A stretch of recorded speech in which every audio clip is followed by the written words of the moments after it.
We will do some introductions. As I said, I'm Taylor Yarkosky, and I get the honor of representing South Lake County District 25. Thank you for re-electing me to my second term. It's the greatest honor of my life to serve in the legislature and certainly to serve this county and serve with this delegation. I'm going to we'll start over here with Representative Cobb, and she can introduce herself, and we'll move down, and then we'll talk about the rules real quick before we get started. Good morning, everyone. In case you don't know me, my name is Cobb. I represent District 26. As Representative Yarkosky said, it is truly an honor to be elected to this position. I can't thank you enough for everybody's support, and I look forward to serving the residents of District 25, 26, 27, and actually Lake County and the state of Florida. Thank you. Just walk in front of it. I'm Senator Truenow. Thank you for electing me to the Senate. I look forward to serving you for the next 4 years. Happy to be here in Leesburg. I'm Yellow Jacket. We have a lot of great things on the agenda for Lake County. I think this delegation is going to serve you well. We're going to make sure of that. I think that we bring a lot of experience to the legislature. We're not just up here warming seats. We're actually here to get the job done. You know, it couldn't be a better time. I mean, really and truly, the state of Florida is in a great place. Lake County is growing and it has some pains. Well, we all know what the pains are, and we have some hard work to get done. And I'm just looking forward to hearing what everybody has to say today. And let's see if we can tackle these issues together. So thank you. I'm Richard Gentry. I come from House District 27, and I live in Astor. You may know that I'm the only one up here without a tie, but in Astor, this is considered formal wear. I know you'll bear with me. I look forward very much to serving my 3 counties, Lake, Volusia, and Marion. And I was so pleased to be able to come over here today as an elected official and try and bring to this county, I think, the things that it needs, not only physically, but also in the support all the way around that you people need. So I look forward to that, and I thank you. Thank you, Representative. So we're going to get started. Just a couple of housekeeping items. Everyone has 3 minutes to speak. The clock is over there, so manage your time accordingly and be respectful that 3 minutes is 3 minutes. You know, one of the great things about this process is that, you know, we're not always going to agree on things. We're going to have different opinions about things. But I always say, as long as we're not here to be right, but here to get it right, we will figure things out. It's always a process. It's collaboration. I can assure you that the 4 of us are in this for the greater good of this county, and I'm honored to serve with each one of them. We will have an opportunity, any of us, if we would like to ask a question, or if we have a comment, they're welcome to comment. That's at the discretion of the delegation. But thank you for respecting those rules. First thing is we have the actual rules here, and I'd like to see if I could get a motion to approve these rules so we can move forward. So moved. Second. All in favor, say aye. Aye. All right, so show that the rules have been approved for the 2024 Lake County Legislative Delegation. And we have copies of those if anyone wants to see them. Pretty simple.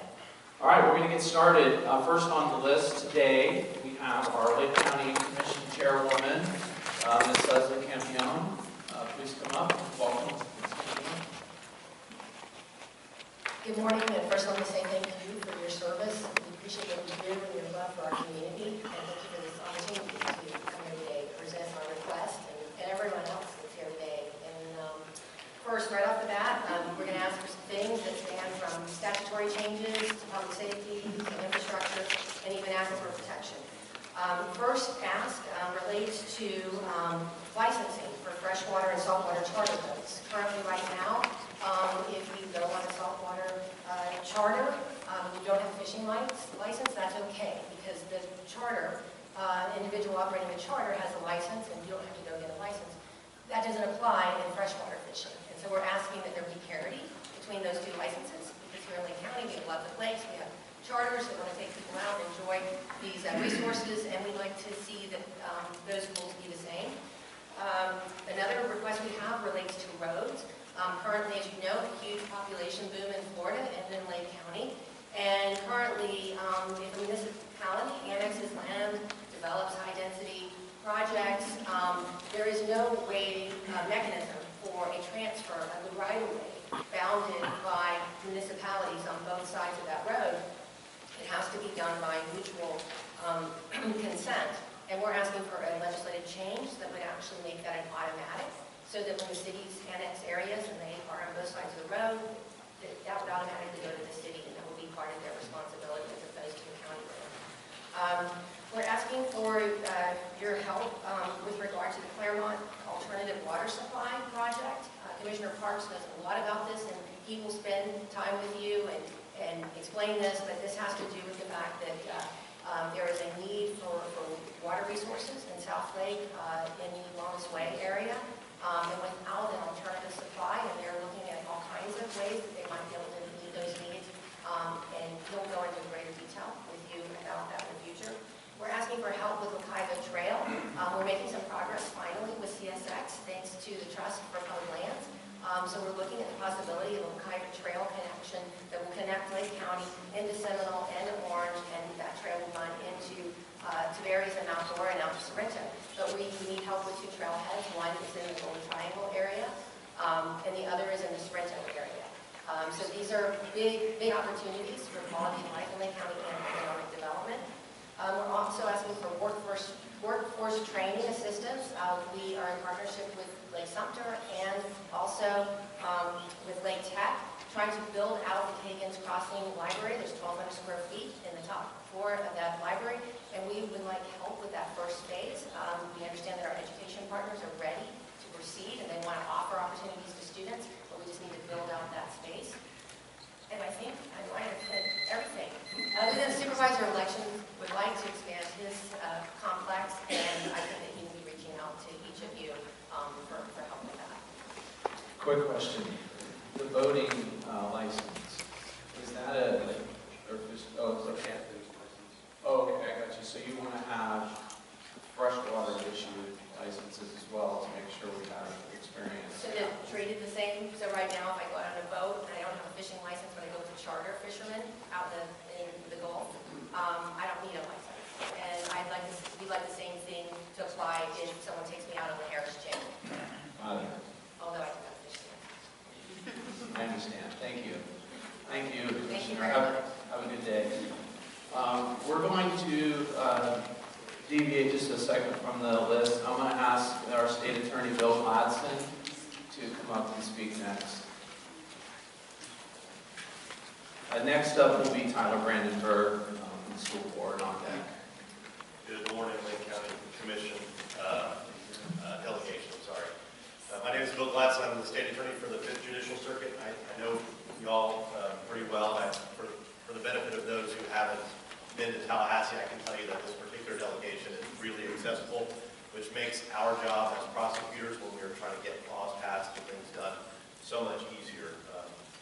So I'm proud to be a prosecutor in Lake County. I've been prosecuting in the 5th Circuit for coming up on 26 years, 25 years. I was also a police officer here in Lake County. When I go around the delegation in Lake County, thank you all for being here today. We're going to go over a few things before we get started, but first and foremost, we're going to invite our friend Pastor Brooks Braswell up from the First Baptist Church of Umatilla to do an invocation to start us out today. Thank you, Pastor, for being here. Absolutely, thank you. Would you pray with me? God, we come before you this morning. We are grateful for your presence here with us. This season is always exciting, It can also be stressful, and so we pray that the peace of God will keep us grounded. Even today, as this meeting takes place, Lord, we pray for a sense of unity, a sense of passion for a desire to reach this country, impact it greatly. I pray just your hand of blessing over everything that is said and done here today. And even as we go through this season of giving, let us be the first to give. Let us be the first to reach out a hand of love and care for those around us. And we ask all of these things in Jesus' name. Amen. Amen. I always say every time I get a microphone, the single most important and vital function of government, first and foremost, should always be public safety, specifically enforcing law and order, and that starts with our military. How many people have served or do serve in our military here today? And law enforcement, spouses. Anyway, I want to say thank you all for your service. We don't get to have an opinion on what you all do. So with that said, we're going to stand and say the Pledge of Allegiance, and Representative Cobb has agreed to lead us in the pledge. If you all please join. Enforcement is done right here in Lake County, and that's because of the quality of the law enforcement officers and the work that they do every day keeping us safe. As a prosecutor, my job is to make sure that those laws get enforced. So one of the priorities for our office, and it has been for the last 4 years, probably longer than that, but it is always making sure that we have proper funding. So what you heard before from Commissioner Campion, we have a ton of growth. We're the second fastest growing circuit in the whole state. I serve 1.3 million people with about 95 to 98 prosecutors given any given day. 42,000 complaints came through for less than 100 lawyers. Population growth has outpaced the growth of the office and the funding for the office. The legislature has been very kind over the last few years, especially during COVID, making sure that we had extra money to retain the people that we had. The problem is we haven't added any new positions. So we had more law enforcement officers, we had more roads, we have more people, we have more problems, we don't have more prosecutors. So as I reach out to you this year, it's going to be about making sure that the Fifth Circuit, which is Lake Marion, Citrus, Sumter, and Hernando, has the funding that it needs to continue to keep public safety. Because I would hate to see all the work that law enforcement does fall on overworked, underpaid, stressed out, brand new lawyer who's just trying to do the right thing and make a difference. So, we need, one of the things that a lot of offices have is specialty divisions for people that help protect elderly people against exploitation. We don't have that. I have the largest retirement community probably in the world, but I don't have anybody to prosecute elderly crimes. I don't have anybody because everybody I have is already on a docket handling cases. So that's been a priority for me to make sure that I can protect our seniors. If I can't hire lawyers, I can hire some more law enforcement officers. I have a team of investigators. Whatever those FTEs, or full-time equivalents, can be, I will use them to make sure that our seniors are protected. It's a vulnerable population. The two populations I protect the most are children and the elderly people. And unfortunately, it's difficult to do that with our staffing. That's no fault of the delegation. That's just the reality of our growth has been so exponential that we just haven't kept up. So, any questions? I do. Yes, sir. Tell me again what your caseload is per attorney. So it varies per judge and it varies per county. I would say the average felony attorney average would be about 250 cases that they're handling. They're filing, they're in Marion County and in Lake County, mostly Marion, they're probably arresting about 32 people at first appearance every morning. So new cases coming in every day, going on to a docket. The volume is just, if you're a private attorney who had 250 active cases, and you were cycling through, 250 constantly throughout the year, each lawyer's getting thousands of cases a year, you can't give the attention that you need to make sure that the victims have. So there's a support staff that's built into that, but I'm sorry, that answered your question. It does. Thank you. Yes, sir. And Merry Christmas to everybody. I know it's an early Christmas. Thank you, Bill. Thanks for your service. Appreciate it. Thank you for all that you do for Lake County. All right, we're going to bring up School Board Member Tyler Brandenburg. Welcome, Tyler. Good morning, everyone. Thank you for your time today. First off, to thank you for your continued support of Lake County Schools and our students. Looking back quickly on what we accomplished last year, I also want to thank you for your continued support of increased funding for education, particularly the additional investment into the base student allocation that provides greater flexibility for the district to address both the rising employee and student intervention and services costs. Looking ahead to the 2025 session, you will know that our priorities, which I believe are in your packet, once again focus on additional sustainable and quite frankly unrestricted and uncategorized funding for the district. It is important to remember that Lake County regularly falls below the statewide average in per student funding, so we need your continued support to appropriate the compression allocation or something similar to bring Lake County up to 100% of the state average, and if feasible, to make that allocation a permanent part of the Florida Education Finance Program, or the FEFP. At the top of my priority list for this year is a repeal of, or at least making it optional, the 2023 statewide change to school start times for elementary, middle, and high school. The change in times, which is currently set to go into effect for the start of the 26-27 school year in August of 2026, would require elementary students to start the day first around 7 a.m., which would then put them home first before their peers while the parents are still at work, and also they'd be leaving for school to dark first in the morning. Additionally, that would mean that high school students would not start until at least 8:30, which we are concerned will create issues with extra after-school activities, jobs, homework, all these things, all these activities are going to get pushed back later. So the thought process of thinking that kids are going to get more sleep it is not one that we fully understand so far. Very unique training. Thank you, Tyler. Next up, we have Chief. Oh, sorry. Yeah, go ahead, Representative. Tyler, would you, on the school start times, would you ultimately like to see those reversed? We'd like to just see individual school districts be able to make that change. We think our school start times now make the most sense. So you just want to have the flexibility? We'd like that make flexibility. yourselves. Individual school districts make the best decisions for their kids is what we'd like to see us now. Okay. And just on another side, I'd like to talk to you about some transportation, some issues regarding middle school. So just, Yep. all right, thank you. Thank you, Reverend Cobb. Anything else? Thank you, Tyler. Merry Christmas. Appreciate you being here. Merry Christmas. Thank you. We have Chief Chuck Broadway from the city of Claremont, and after him will be the Fire Chief David Zell. Good morning, Chief. Good morning. It's all yours, sir. Go ahead. Thank you, sir. Good morning, everyone. Good morning, delegation. Thank you for your service to this county. And personally, I want to also thank you for your continued support for public safety. So thank you. I've been in law enforcement for 28 years, and a good cop always brings back up. So I do have James with me to answer any questions when it comes to any of our water supply. But our first request is funding for a project called Meet Us in the Middle Plaza. As you all know, Claremont is pretty much in the center of the state of Florida. This project will enhance several enhancements to our coast-to-coast trail. The coast-to-coast trail takes users of this trail system from the Gulf of Mexico to the Atlantic Ocean, links communities between St. Petersburg and Titusville, with Claremont being the mid-central focal point, widely named Meet Us in the Middle. Our trail currently runs downtown area alongside our lake. The Meet Us in the Middle corridor will be a great destination for all of our trail users, people to visit, rest, dine, tour our downtown. It will have green space and passive recreation amenities. It also includes redevelopment of our 8th Street. 8th Street brings you from downtown to this corridor, waterfront park area. It will include seating, picnic areas, restrooms, an artistic monument highlighting and recognizing Florida's coast-to-coast trail and Claremont's history as a model community for all of our trail users.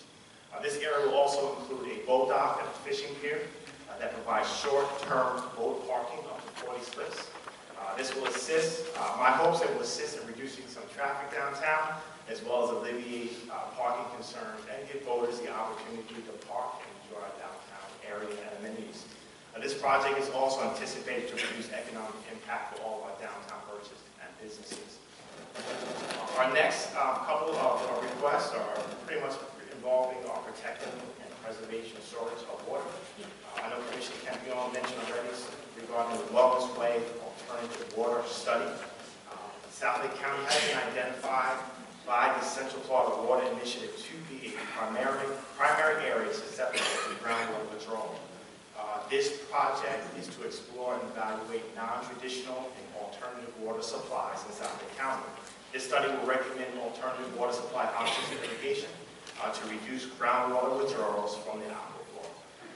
Another project request is a north side alternative water storage, a critical part of our water system for the city by storing additional reclaimed water produced from the wastewater treatment plant. This will also reduce groundwater withdrawals from the aquifer. And our last, but certainly not least request, is our wastewater plant expansion. This is phase 2 of this project, increasing treatment capacity from 4 million gallons a day of water to 6.5 million gallons a day of water.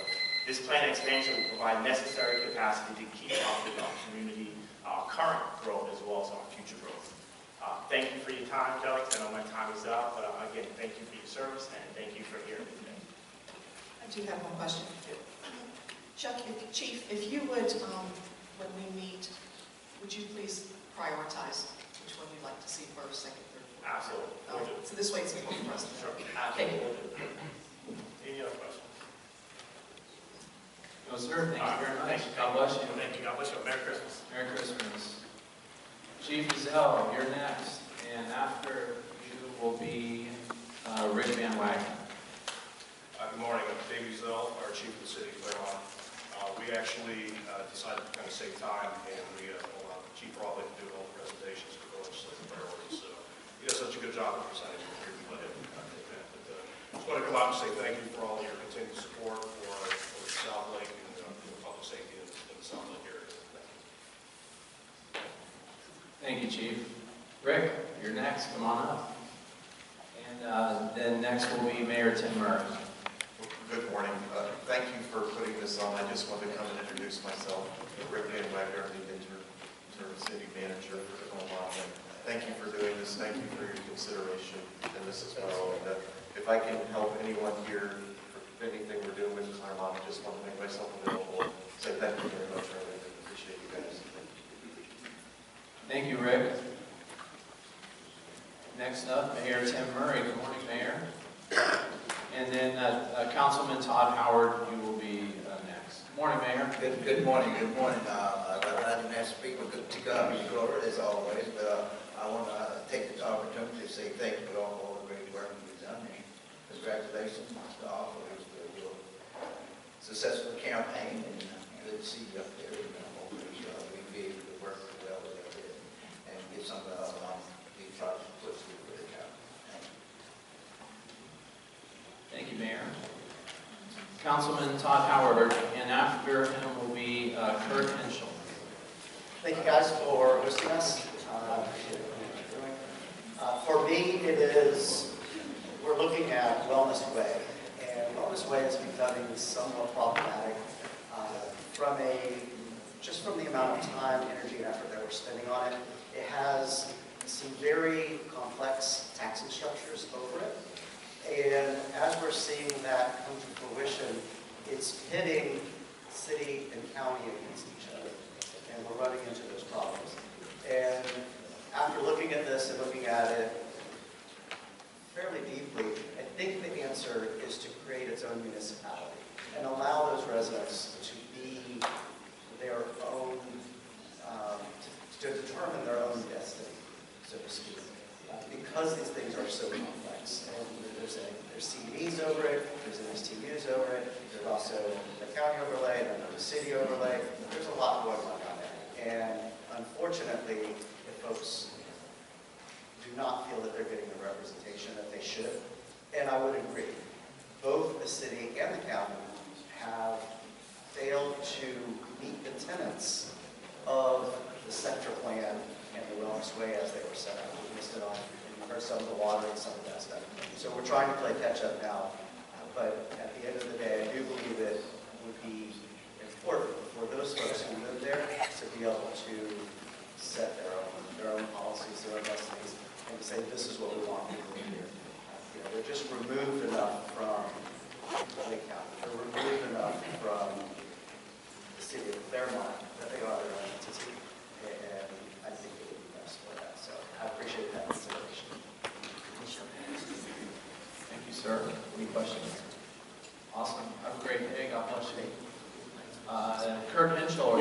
Claremont's covered, we're good, thank you.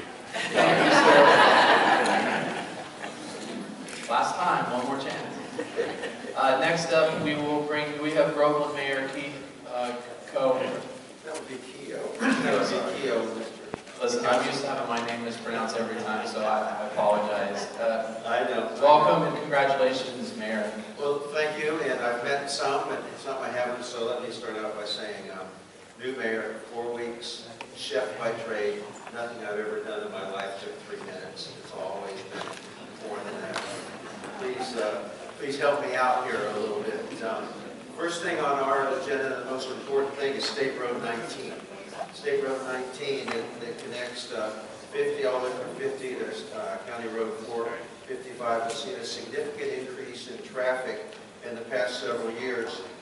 Improvements in this segment on State Road 19 will enhance the safety, quality of life, and better serve the commerce at the Christopher C. Ford Commerce Park. But that's a major area of economic boom for us with Amazon and with Kroger and with Fulmer Trucking. Right now we have 5 more warehouses, probably 3,000 trucks a day are going to be going onto this thoroughfare, and it is quite dangerous right now and needs emergency look at. Project development and environmental study, we've asked for the MPO to move it up on the list. It's currently 17. We can't wait that long. There's about 15,000 trips per day from 50 to the Turnpike, and 29% of those as of 2021 were semis. That has gone up significantly because we've closed off now Villa City to semi-traffic, which was the bleeder valve kind of, and so all those semis are back on 19 as well. As you remember, and thank you very much for our 50 bypass, which is going to make it easier for those semis to get from 33 over to 19, will increase that traffic even more. So this has become a very, very problematic area that we need immediate assistance on. I wish I would have, when we went to MPO, I had Mr. Fulmer come, and he got everybody's attention when he said already this year, his trucks have taken the life of 2 people right there on 19, right in front. So please help us move that forward. It's under, I think, tab 27 for you to take a look at. The second is quality of life issue.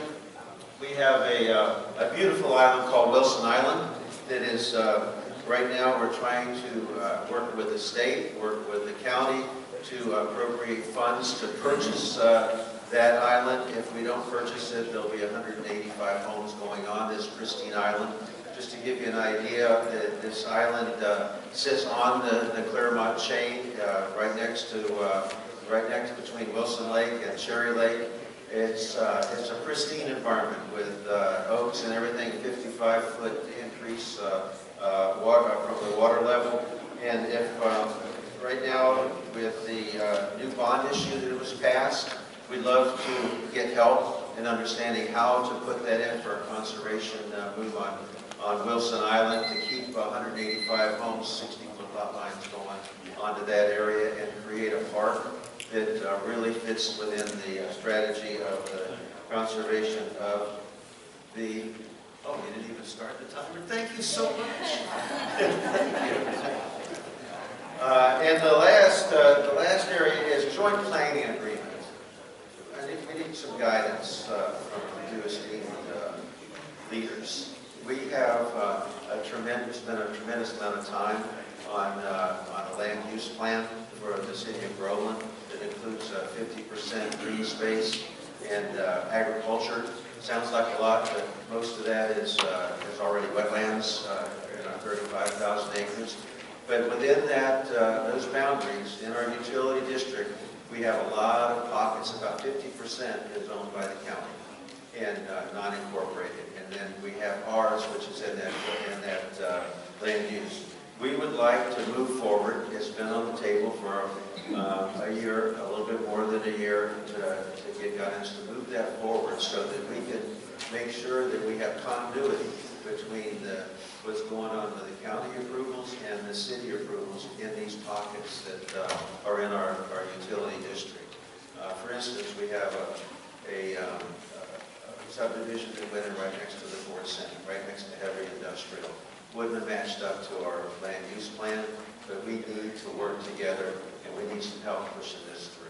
Thank you, Mayor, and appreciate you bringing up the Grove on Highway 50, the Highway 50 interchange and bypass. That's very important to all of us. You know, the Senator and I have spent a lot of time on that the last couple of years, and I can assure you, you have our full attention of this whole delegation. That's very important to the success of South Lake for sure. So thank you, and look forward to working with you and keeping that moving forward. And I appreciate you being here. Next up, we have Michael Holland, the Mayor of the City of Eustis. Welcome, Mayor. Good morning. Good morning, sir. I want to congratulate each one of you for your being elected to your seats. I know we're going to have a great working relationship moving forward with the state of Florida, and it's going to be great for Lake County. The City of Eustis has two asks today as we come forward. First, I want to thank you for our Coolidge project that you helped us with last year, bringing money to the table. The Coolidge project is an area that has largely been in Lake County for most of its time period. Over the last few years, because you've seen some voluntary annexations, which has brought this project together. It gives us the ability to put about 250 workforce homes in that area of Eustis, which is much needed. That area has been an area of light and public safety concerns for many, many years. The original area was plotted back in the 1920s, and no private or public investment has been made in that area for years. With the legislature's help, we were able to make some steps forward last year. We're asking for some help this year. As we ask for that help, I want you to know that the City of Eustis does have matching funds. We will bring to the table with it. Those have been budgeted, and they are ready for disbursement once we hear from the legislature. The next thing that I'd like to ask for is consideration for a North Shore Bridge replacement. We have a bridge that's on North Shore Drive in Eustis that connects Trout Lake and Lake Eustis. That bridge is in an area that's becoming very highly traveled. The area, the bridge, is starting to see some deterioration. We would like to bring that now to design and be able to work forward to start planning the future of that area. The most important part of that bridge area is that alongside of it runs a natural gas line that runs from Louisiana all the way down into South Florida. If that bridge fails, that gas line will fail, and we will have some major problems within the state of Florida. I do want you to know that the city has matching funds for that as well, and we look forward to working with you making that happen. Back to the Coolidge project. We do have several funding partners with that. We have the City of Eustis, we have Lake County, we also have the state of Florida, FDEP, and the CDBG that we've been working with. So we've brought a lot of people to the table to show the importance of that. Also, I wear a hat as president of Lake County League of Cities. I've given to each one of your legal aides some asks from the Lake County, not only Lake County, but from the state of Florida League of Cities. I serve on that legislative committee. You will have those packets, and we will send them electronically to you. You'll have the white papers on the city's ask by the first week in January. So that will be coming to you. Real quick, before I give my time back up, I want to introduce some of the folks I have with me today. I've got my Vice Mayor, Emily Lee, Commissioner Christine Cruz, and our brand new Assistant City Manager, Miranda Burrows. So again, thank you for your time. Merry Christmas, Happy New Year, and I look forward to working with you. If you have any questions, I'm available, and so is our city staff. Thank you. Thank you, Mayor. Merry Christmas. Next up, Miranda Burrows, ready to speak. Okay, thank you. All right, moving forward, we have President and Chairman of Lake Sumter State College, Mr. Brett Jones. And next after him is Fred Kittinger from the University of Central Florida. Good morning. I'm Brett Jones, Chairman of the Board of Trustees. As you all know, first off, thanks for your service, and thanks to our Senator and Representative Yarkosky for being champions. I look forward to Rep. Cobb and Gentry as well being champions of the college. I think you love it. I'm surprised I'm the first one with the computer. It's not because I have a lot to say. I'm going to be very short with some key points about the college. Lake Sumter State College is the fastest growing state college in the state of Florida. It's very interesting to think. We've got a 17% increase from 23 to 24 fall semester to fall semester. We anticipate or forecast a very active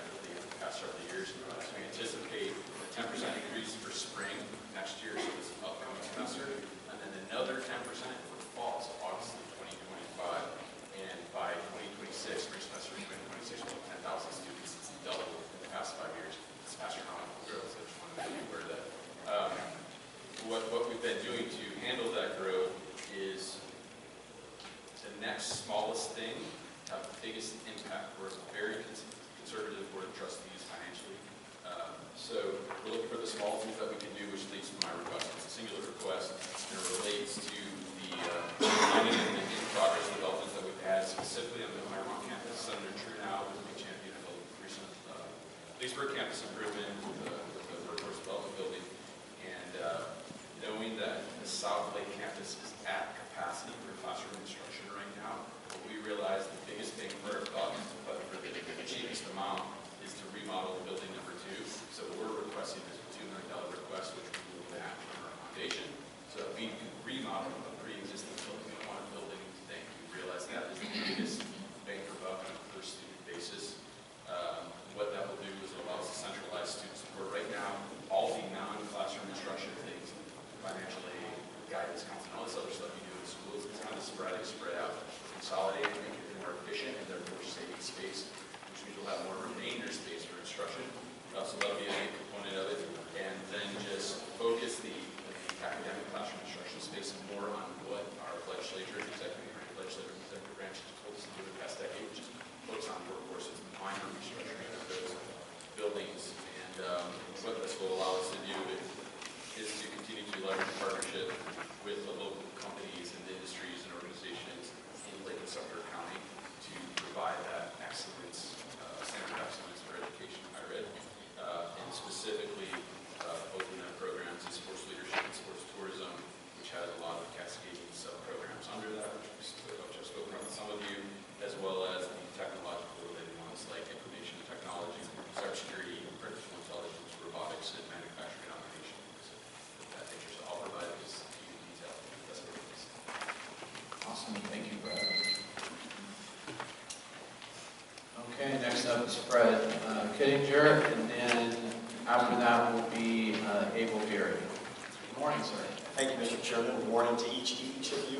Bring greetings from the University of Central Florida Board of Trustees, our President, Dr. Alexander Cartwright, our faculty, our staff, and of course our 70,000 students here at UCF. And we're proud to have 2,354 of our students from Lake County that are enrolled at UCF, and 11,150 alum that live here and call Lake County their home. Congratulations on your all's election and new roles for Senator Truenow, President Cobb, and Representative Gentry, and of course re-election for Representative Yarkosky. Continues to be the second favorite Iowa alum to our President Cartwright, because his wife, Linda, is his first favorite University of Iowa alum. We look forward to working with you all the next year, and each of you have a standing invitation anytime you come to UCF. We'd love to give you a tour, give you a peek, both in front and behind the curtain. Exciting things will take place at the university. We look forward to the next year coming ahead. The last 3 years, the legislature has been tremendous in supporting the University of Central Florida with increased operational funding. That's allowed us, along with philanthropic support and support from industry, to make the strategic investments that allowed us to become Florida's premier engineering and technology university. Your support has allowed us to hire new faculty and allows us to keep faculty, which in this day and age, you think the portal and NIL is bad for football, it's tough for football, try to hold on to your good faculty during these times. I'm trying to be coached all the time from universities and colleges across the country. But you've allowed us to keep those faculty here. You've also allowed us to make the investment to increase the number of students in our engineering and our technology programs. For the next fiscal year, 25-26, we're seeking your support to continue increased investment so that we can continue to build upon the successes of the past 3 years. With your support, UCF will expand our engineering students to 25,000 or beyond, 25,000 engineering technology students and beyond. We'll continue to incorporate proficiency in cutting-edge technologies in every academic discipline.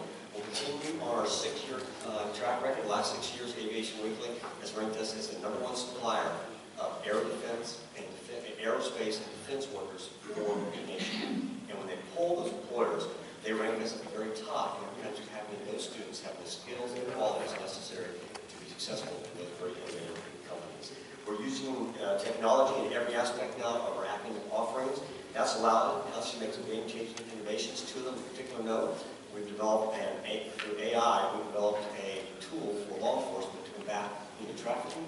We also continue to use AR and VR for serving the needs of those suffering from PTSD, our veterans and our first responders. Now, in order to adequately house all those new students and new faculty that are coming in, we will be seeking some non-recurring revenue that will allow us to renovate and expand those facilities to house the research and labs, et cetera, for the students and those faculty.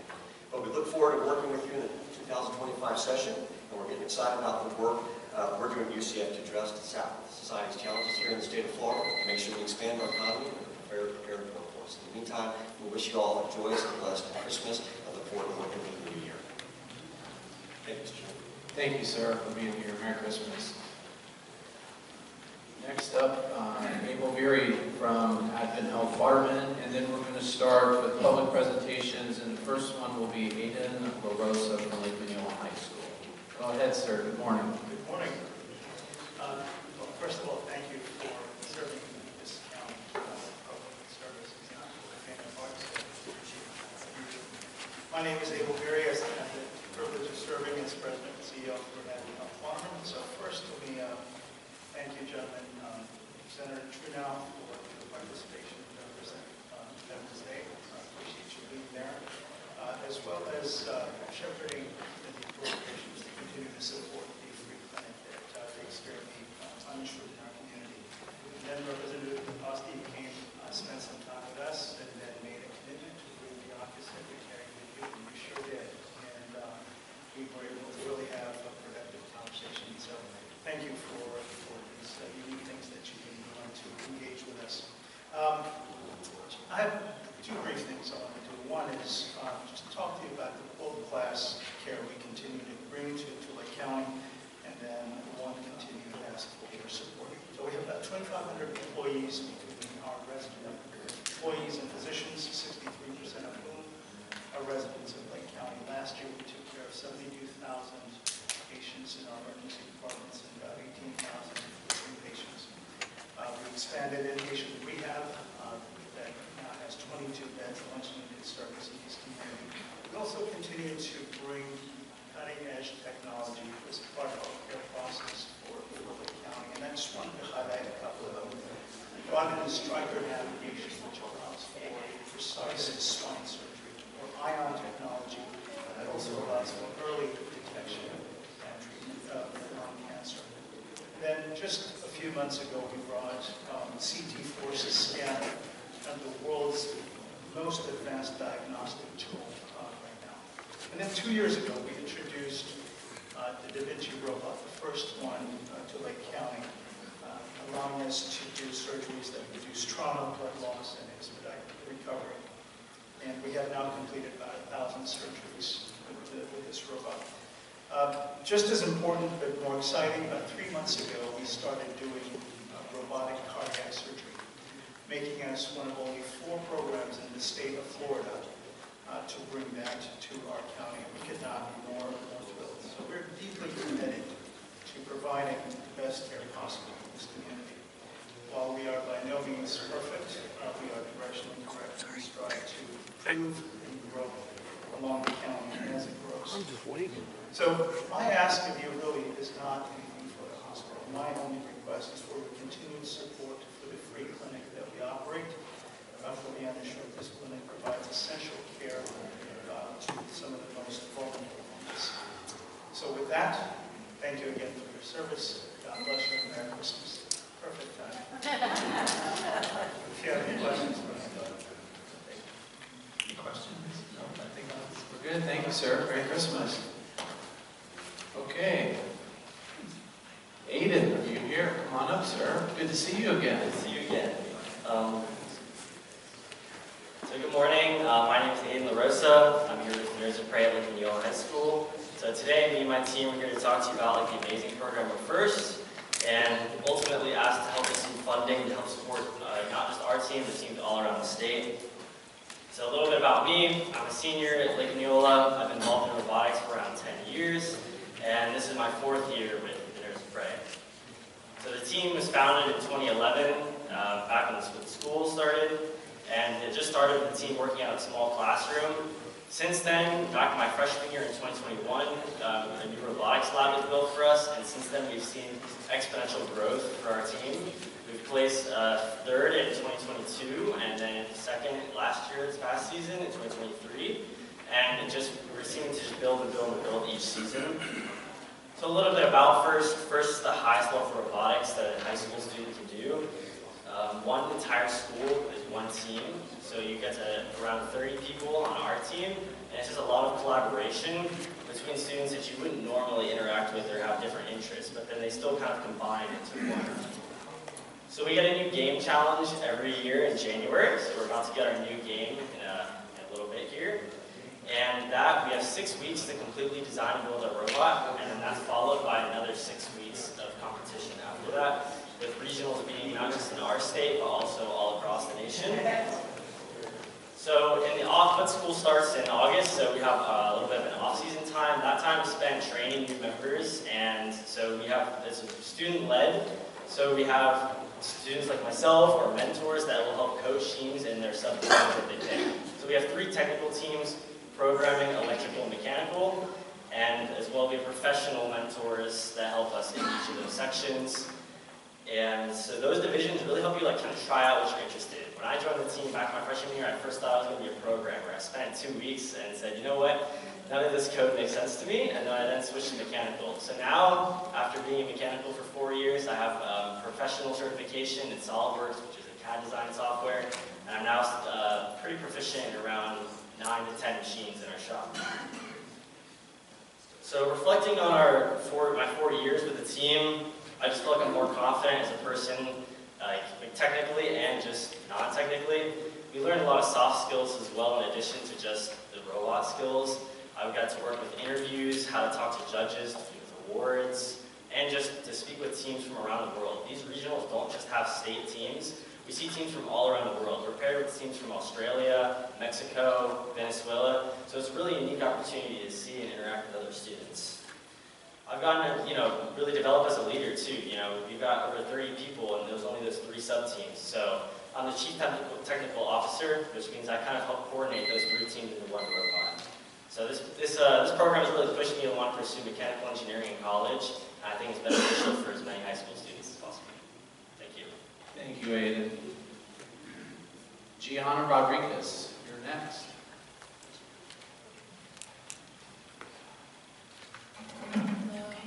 Good morning. I'm Gianna Rodriguez. I'm a freshman at Legislator High School, and this is actually my first year of robotics. I'm in robotics 7th period, and I'm on the mechanical team. I decided to join robotics because I always saw my family members, like my dad and my grandpa, always working really hard, and I was like, oh, let me see, what if I like that stuff? So I decided to join robotics, and I've always loved building and just getting my hands dirty and trying to just build things. And I always wondered if there was a program in school that I could join, and I could do that. And that is robotics, right? And I've always loved being on a team and working together. And during the year, our team does a lot of outreach and fundraising events, promoting to join for fundraising. And earlier this year, we had a farmers market where we promoted our NASA Astro Camp, and we also made binary code bracelets for the kids, and even adults were there, and they made their own bracelets, and they got to learn how the computer reads, and it was really cool. And we are the first and only NASA Astro Camp community partner in Florida, and we use that partnership to bring STEM activities to our local areas, such as the NASA Astro Camp. We also had a fundraising event yesterday at Texas Roadhouse, and that was a lot of fun, and we got a lot of help from the community. And I just want to say that this team has really impacted me in a positive way, because I have been able to learn so many new things and work in a team with new people, and that's such a great opportunity. Thank you. Thank you for being here. Next up, Lucas.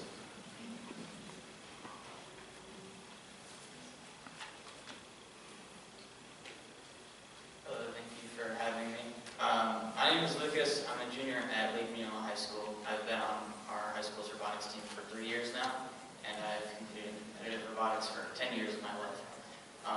I'm a mechanical and design lead on the team, my area is mechanical because I excel in hands-on work. Being able to see my work come to life is very rewarding. After high school, my plan is to enroll at LegDel in their welding program for a year, and then after that, enroll in the CNC production program. I already have both welding and CNC machining experience through participating in our first robotics team at the high school. Another path I plan on taking is enrolling at LegDel's Advanced Manufacturing program. I've already completed my SolidWorks Associate's certification and my SolidWorks Professional certification just recently. To get both of the Associate's and Professional certification, I had to complete a total of 5 exams over the past 3 years in high school. Getting proficient in 3D design, and more specifically SolidWorks, because it's right now the industry standard, sets you on the right path for industrial designing with manufacturing in mind. As you go through the design process, you think to yourself, how will this part be made? Is it within our in-house capabilities to make? And more importantly, is it a sustainable way of production? And how well will it scale if we need to make a lot of this part? I applied these skills extensively while competing in first, and I wouldn't have them at all without my participation in the program. My favorite part of our competition season is the very first few weeks. I'm a fast-moving person, so the more going on, the better. Once we get the game, the team moves very quickly through multiple design iterations to a more fully realized robot in just a few weeks. Our team is constantly improving the robot even through the competition season because there's always something that can be improved upon. I also get a lot of the competitions through networking and interacting with members of other teams. At competitions, you meet people from all around the world. Meeting these people has improved my collaborating with them and my communication skills, and more importantly, teamwork skills. You have to work with people from lots of different backgrounds to achieve a common goal. Even just within our team, we all come from different backgrounds and have different skill sets. You have to work with all of them to accomplish your task and be a successful team. It's a very welcoming experience for a lot of people. I can attest that my participation in the first robotics program has solidified my decision to go into a technical career after college and has given me the skills to be career ready after graduation. Thank you. Thank you very much. Janish Patel.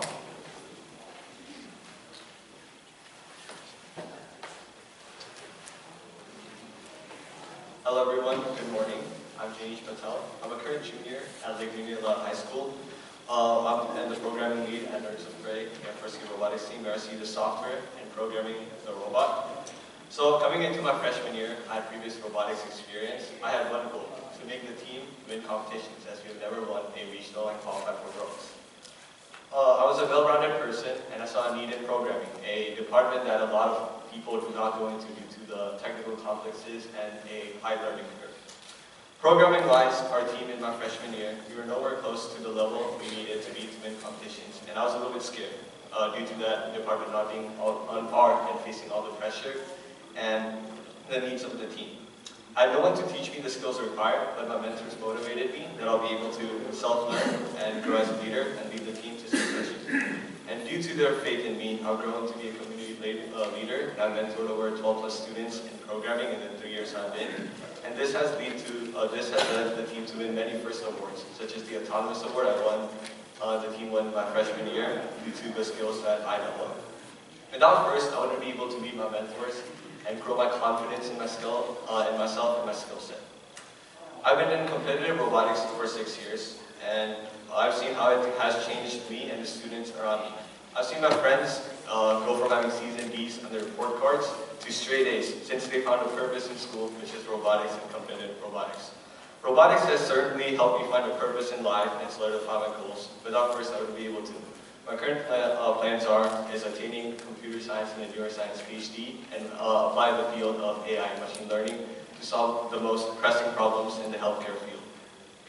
The things I do in robotics have directly led me to learn the exact industrial practices in computer science. My skills have improved to the point where I've been offered internships by startups working directly with Disney and John Deere. As a community leader, my current purpose in high school is to give back to the community. However, it's very challenging to make us a widespread impact. First, robotics gave me the chance to make this impact, such as restarting the same robotics program that changed the trajectory of my life back at Grass State. I had the opportunity to participate and lead in over 12 plus activities such as team nights to inspire kids, run local robotics competitions, and helping kids in need by running donation campaigns at the school. Due to the technical skills and the soft skills such as pitching, grant writing, and outreaching, I founded a nonprofit for Alzheimer's patients, co-founded a successful tech startup, and worked on research with top universities such as Stanford and Carnegie Mellon. Without FIRST Robotics, I wouldn't be able to achieve any of these things, and I'm truly grateful to my mentors, the county for providing this opportunity, and to God for giving this amazing opportunity of FIRST Robotics, and I hope to do the same for many other students in our county and the state of Florida. Thank you. Thank you very much. Christina Lydiard. Good morning, Christina. Good morning. My name is Christina Lydiard. I am a program quality manager of a large engineering firm here in Orlando, and I'm also a mentor with the Nerds of Prey robotics team at LegDel High School.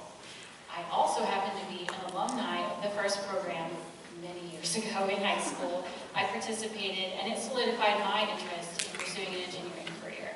So I can attest to all the things that the kids have talked about here. As a mentor now and a career engineer, I have a new appreciation for the program. The technical training, as you've heard from the kids, is excellent. It gives kids hands-on learning opportunities, as you've heard. It also is a motivator for school. So within our team, we have had a 100% high school graduation rate, with 90% of those attending college pursuing technical degrees. Our students have the opportunity through FIRST to gain professional certifications, as Lucas and Aiden mentioned, while still in high school. So they are career ready, qualifying them for high-paying technical jobs right out of high school. The FIRST program goes way beyond robotics, as we've talked about. They're also learning about budgeting, leadership, teamwork, and examples here today, public speaking and political advocacy, which is incredible for a robotics program. And as a manager, I can attest that the importance of these soft skills in the workplace is what differentiates a good employee from a great employee and a contributor to the community. The FIRST program offers students opportunities to gain all the skills they need to be successful in technical careers and in life. The largest challenge we have as a team, sustaining our team, is funding. It costs around $15,000 a year for a FRC team to compete, just compete. Registration costs and robot materials, that's about what it costs. Competitive teams can spend up to $40,000 a year or more. There are some corporate grants available, but that source of funding is becoming more challenging right now, and many corporate grants require mentor affiliation with the company in order to qualify for those grants. So that means a lot of Lake County schools in particular will really struggle to apply for corporate grants. The vast majority of our team's off-season is spent fundraising. If we had more financial support, we could spend our time instead doing NASA Astro Camp community partner activities, as Gianna talked about. We are the first and only team in Florida, organization in Florida, to offer that NASA Astro Camp material to our community, so we'd love to do more of that. We are asking for your support to create a funding source for the FIRST Robotics program in the state of Florida. Support for FIRST Robotics gives a high return on investment, outfitting students with technical, problem-solving, and teamwork skills, and creating a workforce development pipeline for high-tech employers. Thank you so much for your time tonight. Thank you for being here, Christine. Next up, we have Danielle Stroud from Habitat for Humanities, and then John Labriola is on deck. Danielle, good morning. Good morning. Danielle Stroud with Habitat for Humanity Lake Sumter. Our mission is to bring people together to build homes, community, and hope. Since 1989, we have partnered with families in this community to provide access and opportunity to affordable housing solutions through both new construction as well as critical home repair to existing units. Annually, we serve about 50 families through these two core programs. Our key focus is always on creating and sustaining homeownership. Habitat home buyers invest in themselves through this program through sweat equity, which includes educational opportunities such as budgeting, being able to do home maintenance on their home as an investment for the future. Each of these homeowners pay an affordable mortgage, which is no more than 30% of their gross income. They also pay taxes and insurance just like any other buyer. Our homeowners are essential members of the workforce in our communities, such as police officers, teachers, and nurses. Owning a home is key. A Habitat homeowner pays, that on average saves about 60% monthly compared to renting. Once they step into homeownership, we all know who have homes that this is a tool for generational wealth building. It's an opportunity for them to build themselves in a better, put themselves in a better position, but also their children after them. We are a nonprofit, but we're also a construction company, so we are an economic generator for our state. You as legislators can feel confident that every dollar that you invest in our program will provide a positive return on investment. So in other words, we are a benefit to the state's bottom line when we invest in Habitat. We will have a project that's ongoing right now here in the city of Leesburg called Magnolia's Landing that will be coming before you in the appropriations process very soon. This will be a homeownership opportunity. It will provide 8 single-family housing units. It's also a partnership with Leesburg Construction Academy students where Habitat provides an experiential learning opportunity for these students. They come out onto the Habitat job site as their class curriculum.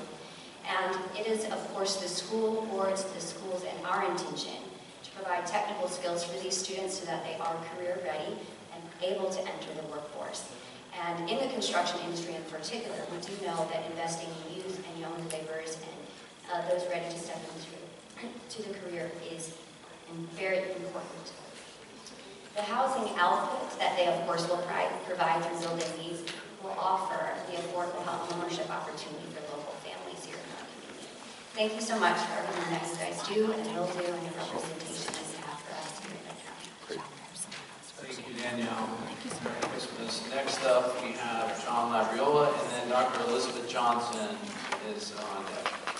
Good morning, sir. Good morning. Thank you for your service and congratulations on the recent elections and re-election. My name is John Labriola. I represent the Christian Family Coalition. We are a statewide organization that advocates for religious liberty as well as family values, both at the grassroots level as well as in Tallahassee, as some of you know. And I have, you can see on tab 31 our legislative priorities for this year. Given the restrictions in time, I'm going to just focus mainly on the first one, which is a bill that we sponsored last year that got introduced but was not heard by any committees, and so we're bringing it forward again for this year.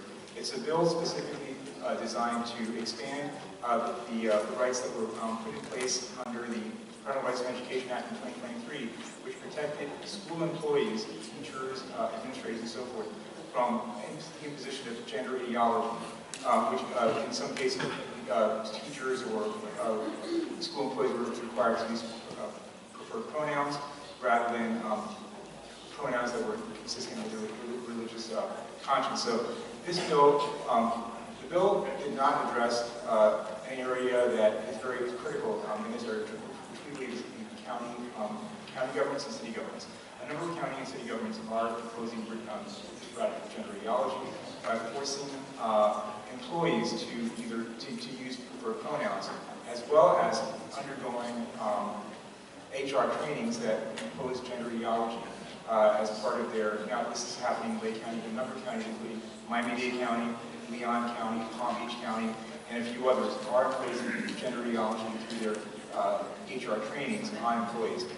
And in addition to that, they're actually policing employees' speech offline when they're at home, maybe online, maybe posting something on Facebook or social media. They police that, and if it's not in accordance with gender ideology, they will be disciplined. So we're asking that the same protections that were put in place under the bill of 2023, the Parental Rights and Education Act, be extended to include county, city employees as well, so that they're not subject to the same kind of discrimination. And in addition to that, we have a number of bills, but I do want to focus on this one because it's really important. This particular bill would not only protect county and city employees from the imposition of gender ideology, but it would also protect their free speech rights. Their free speech rights to address, to not even to be able to post on social media and say that, you know, a man cannot turn into a woman, or if they have beliefs in marriage, you know, traditional marriage, rather than being forced to say that a man can marry another man. This is a very important bill. We would like you to address it in this coming session. Thank you. Thank you, John. Next up, Dr. Elizabeth Johnson, and then we have Kathy Smith and Adriana Tran on deck and after her. Go ahead. Good morning. Greetings. I have the privilege of serving as the Executive Director of the Education Foundation of Lake County. Thank you for your time and the opportunity to share with you all this morning about the impact of the Education Foundation. As the direct support organization for Lake County School District, we are the connection between the community and our schools. As such, we support initiatives that align with the district's priorities and goals, such as career and technical education, literacy initiatives, VPK programs, math achievement efforts, and teacher retention. The key to our success is being able to leverage state funds to encourage private sector investment in classroom innovation, specifically through the School District Education Foundation Matching Grant Program. You all have information in your packets. Of the $7 million in recurring funding appropriated for this school year, our Education Foundation received $113,953 that we were able to double with private donations to fund opportunities across multiple initiatives, such as classroom innovation grants, the high school high-tech program prepared students with disabilities for life after school, our backpack drives to ensure our low-income students had the necessary supplies and materials to ensure their attendance every day. Our Apple Mart program supported teachers by providing free classroom supplies. And we also have our new teacher apprenticeship program where we partnered with UCF to ensure the training of teaching apprentices in hopes that they would stay locally in our schools. These programs have impacted over 22,000 students and 3,300 teachers. I also want to share with you briefly about the additional funding that we've been able to receive through our consortium of Florida foundations. As a one-time allocation for the Florida Department of Education through the Federal American Rescue Plan funding, the consortium managed $21.3 million through September of this year to create student resiliency initiatives across the state of Florida in connection with First Lady Casey DeSantis' Home Ambassadors Program. In coordination with school mental health coordinators and school safety officers, our local education foundations across the counties that you all serve have worked with more than 350 community organizations to intentionally develop students' resiliency skills through adversity training, responsible decision-making efforts, and citizenship. The reach and results of these funds have been remarkable. And therefore, we have the ability to build on these efforts through our resiliency through the community momentum by continuing to expand our reach and really focusing on this as a priority and increasing our statewide level funding to $10 million recurring for the School District Education Foundation Matching Grant Program. Over the past 20 years, we've had a strong track record of accountability and outcomes through these expanded areas. We look forward to working with you and showing you our work. Thank you. Thank you, ma'am. Kathy Smith, you are next. Welcome. And then, as I said, Adriana Tran is on deck. Welcome, good morning, delegation members. I appreciate the honor to speak with Lake County lawmakers, and thank you for your commitment to Florida. I am Kathy Smith. I taught English throughout my career, which began in 1981, a long time ago, and now I'm president of Lake County Education Association, representing 300 educators who could not attend, since of course this is during the school day. So I'm here representing them. Most of those 43 years have been in Florida, where I thought things would be wonderful and great. Some working conditions have improved. The teachers' compensation, with inflation and everything, has not improved.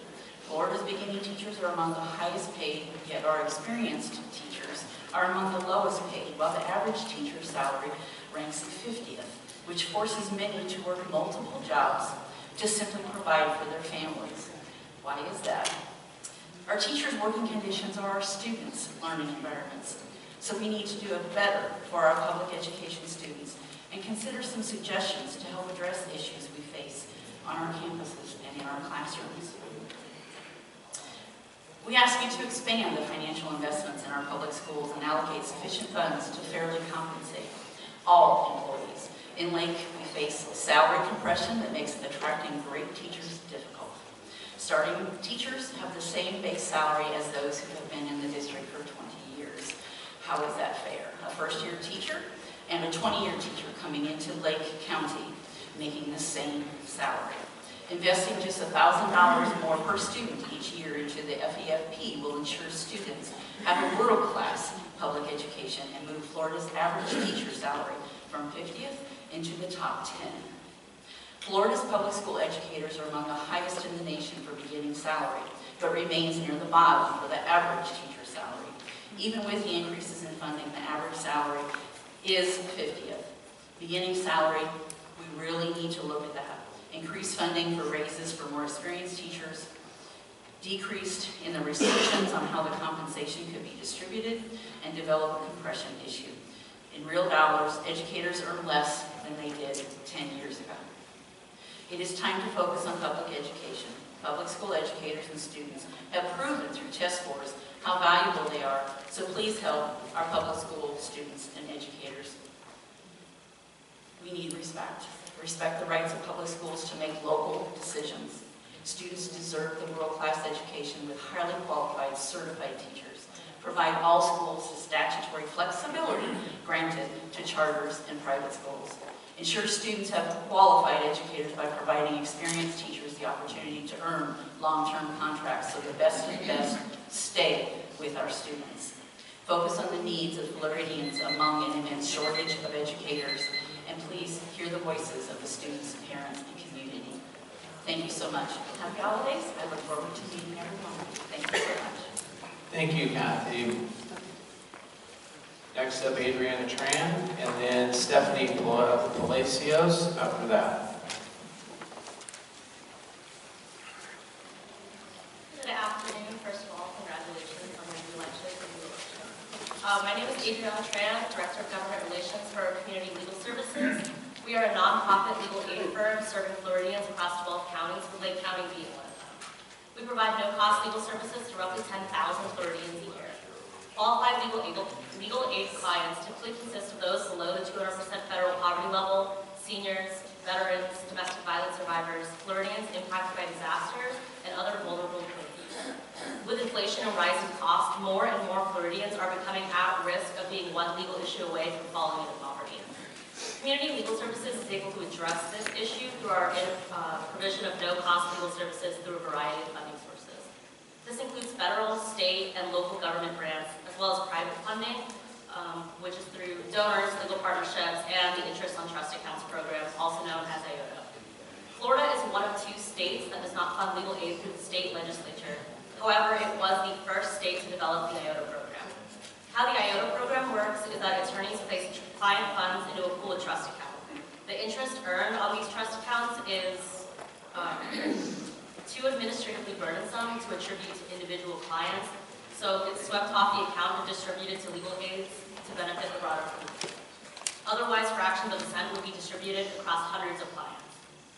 In 2023, IOTA legal aid grantees provided legal assistance to nearly 500,000 Floridians through IOTA dollars, making up over 200,000 hours of qualified legal services.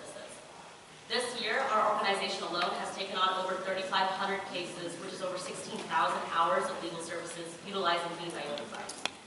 Last year, these dollars were put at risk due to a banker-backed bill, HB 1253 and SB 1336, filed in the Florida legislature, which ultimately died in committee. We expect to see a similar effort in this upcoming legislative session, and if it passes, the number of constituents we would be able to serve would significantly cut.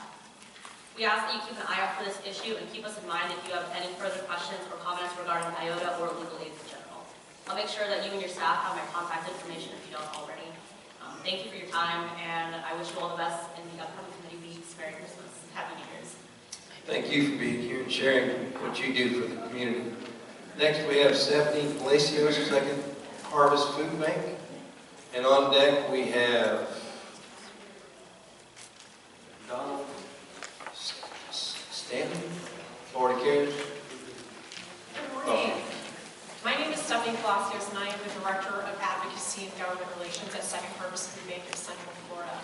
Second Harvest has the pleasure of serving 7 counties throughout Central Florida in partnership with our 750 feeding partners. We work to create hope and nourish lives through a powerful hunger relief network that is embedded in our community.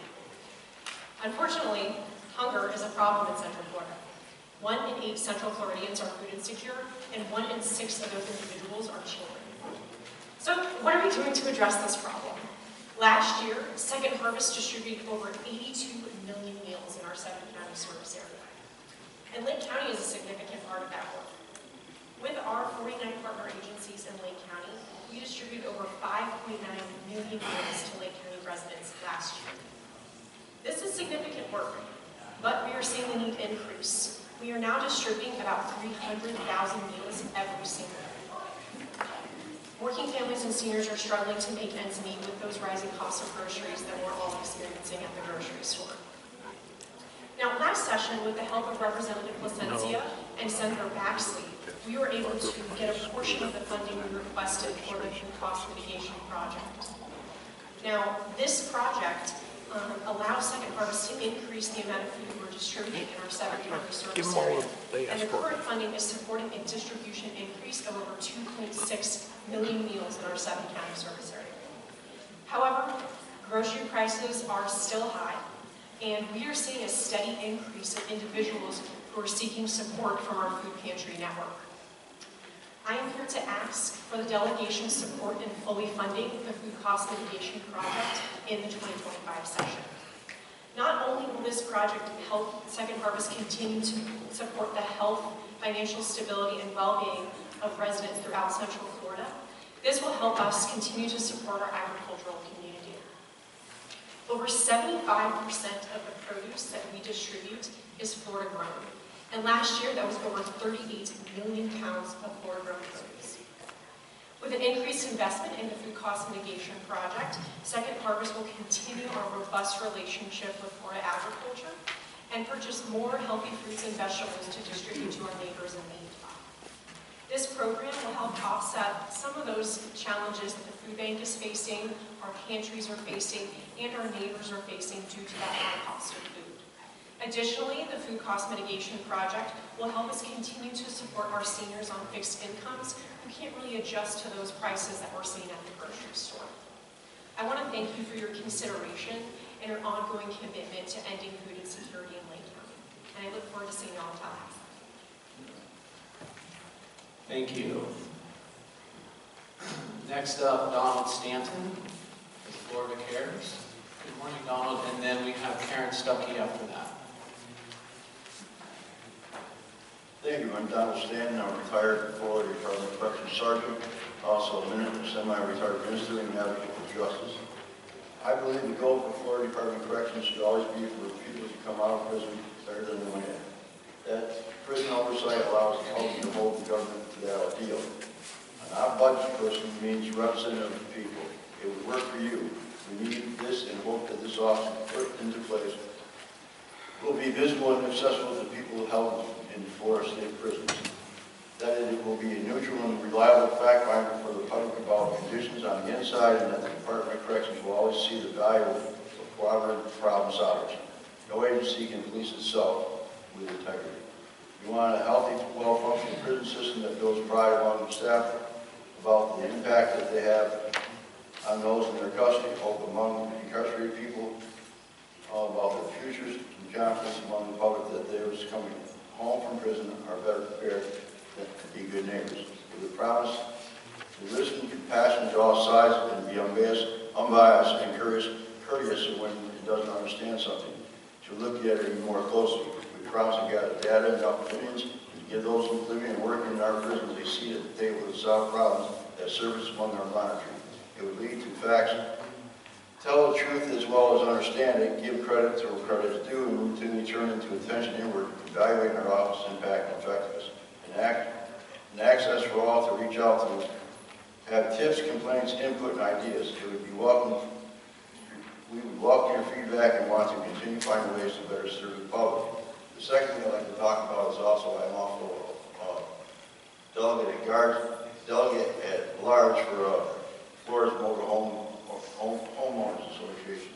And what I've asked each one of you is keep in mind the problems that the seniors are having in these mobile homes today, and the problem being that we no longer have local ownership. We have people out of the state that own multiple places and are forcing these people to go out of their homes because of increases that they can't afford, and they are looking to do things to force them out and put in high rises or something else where mobile homes are.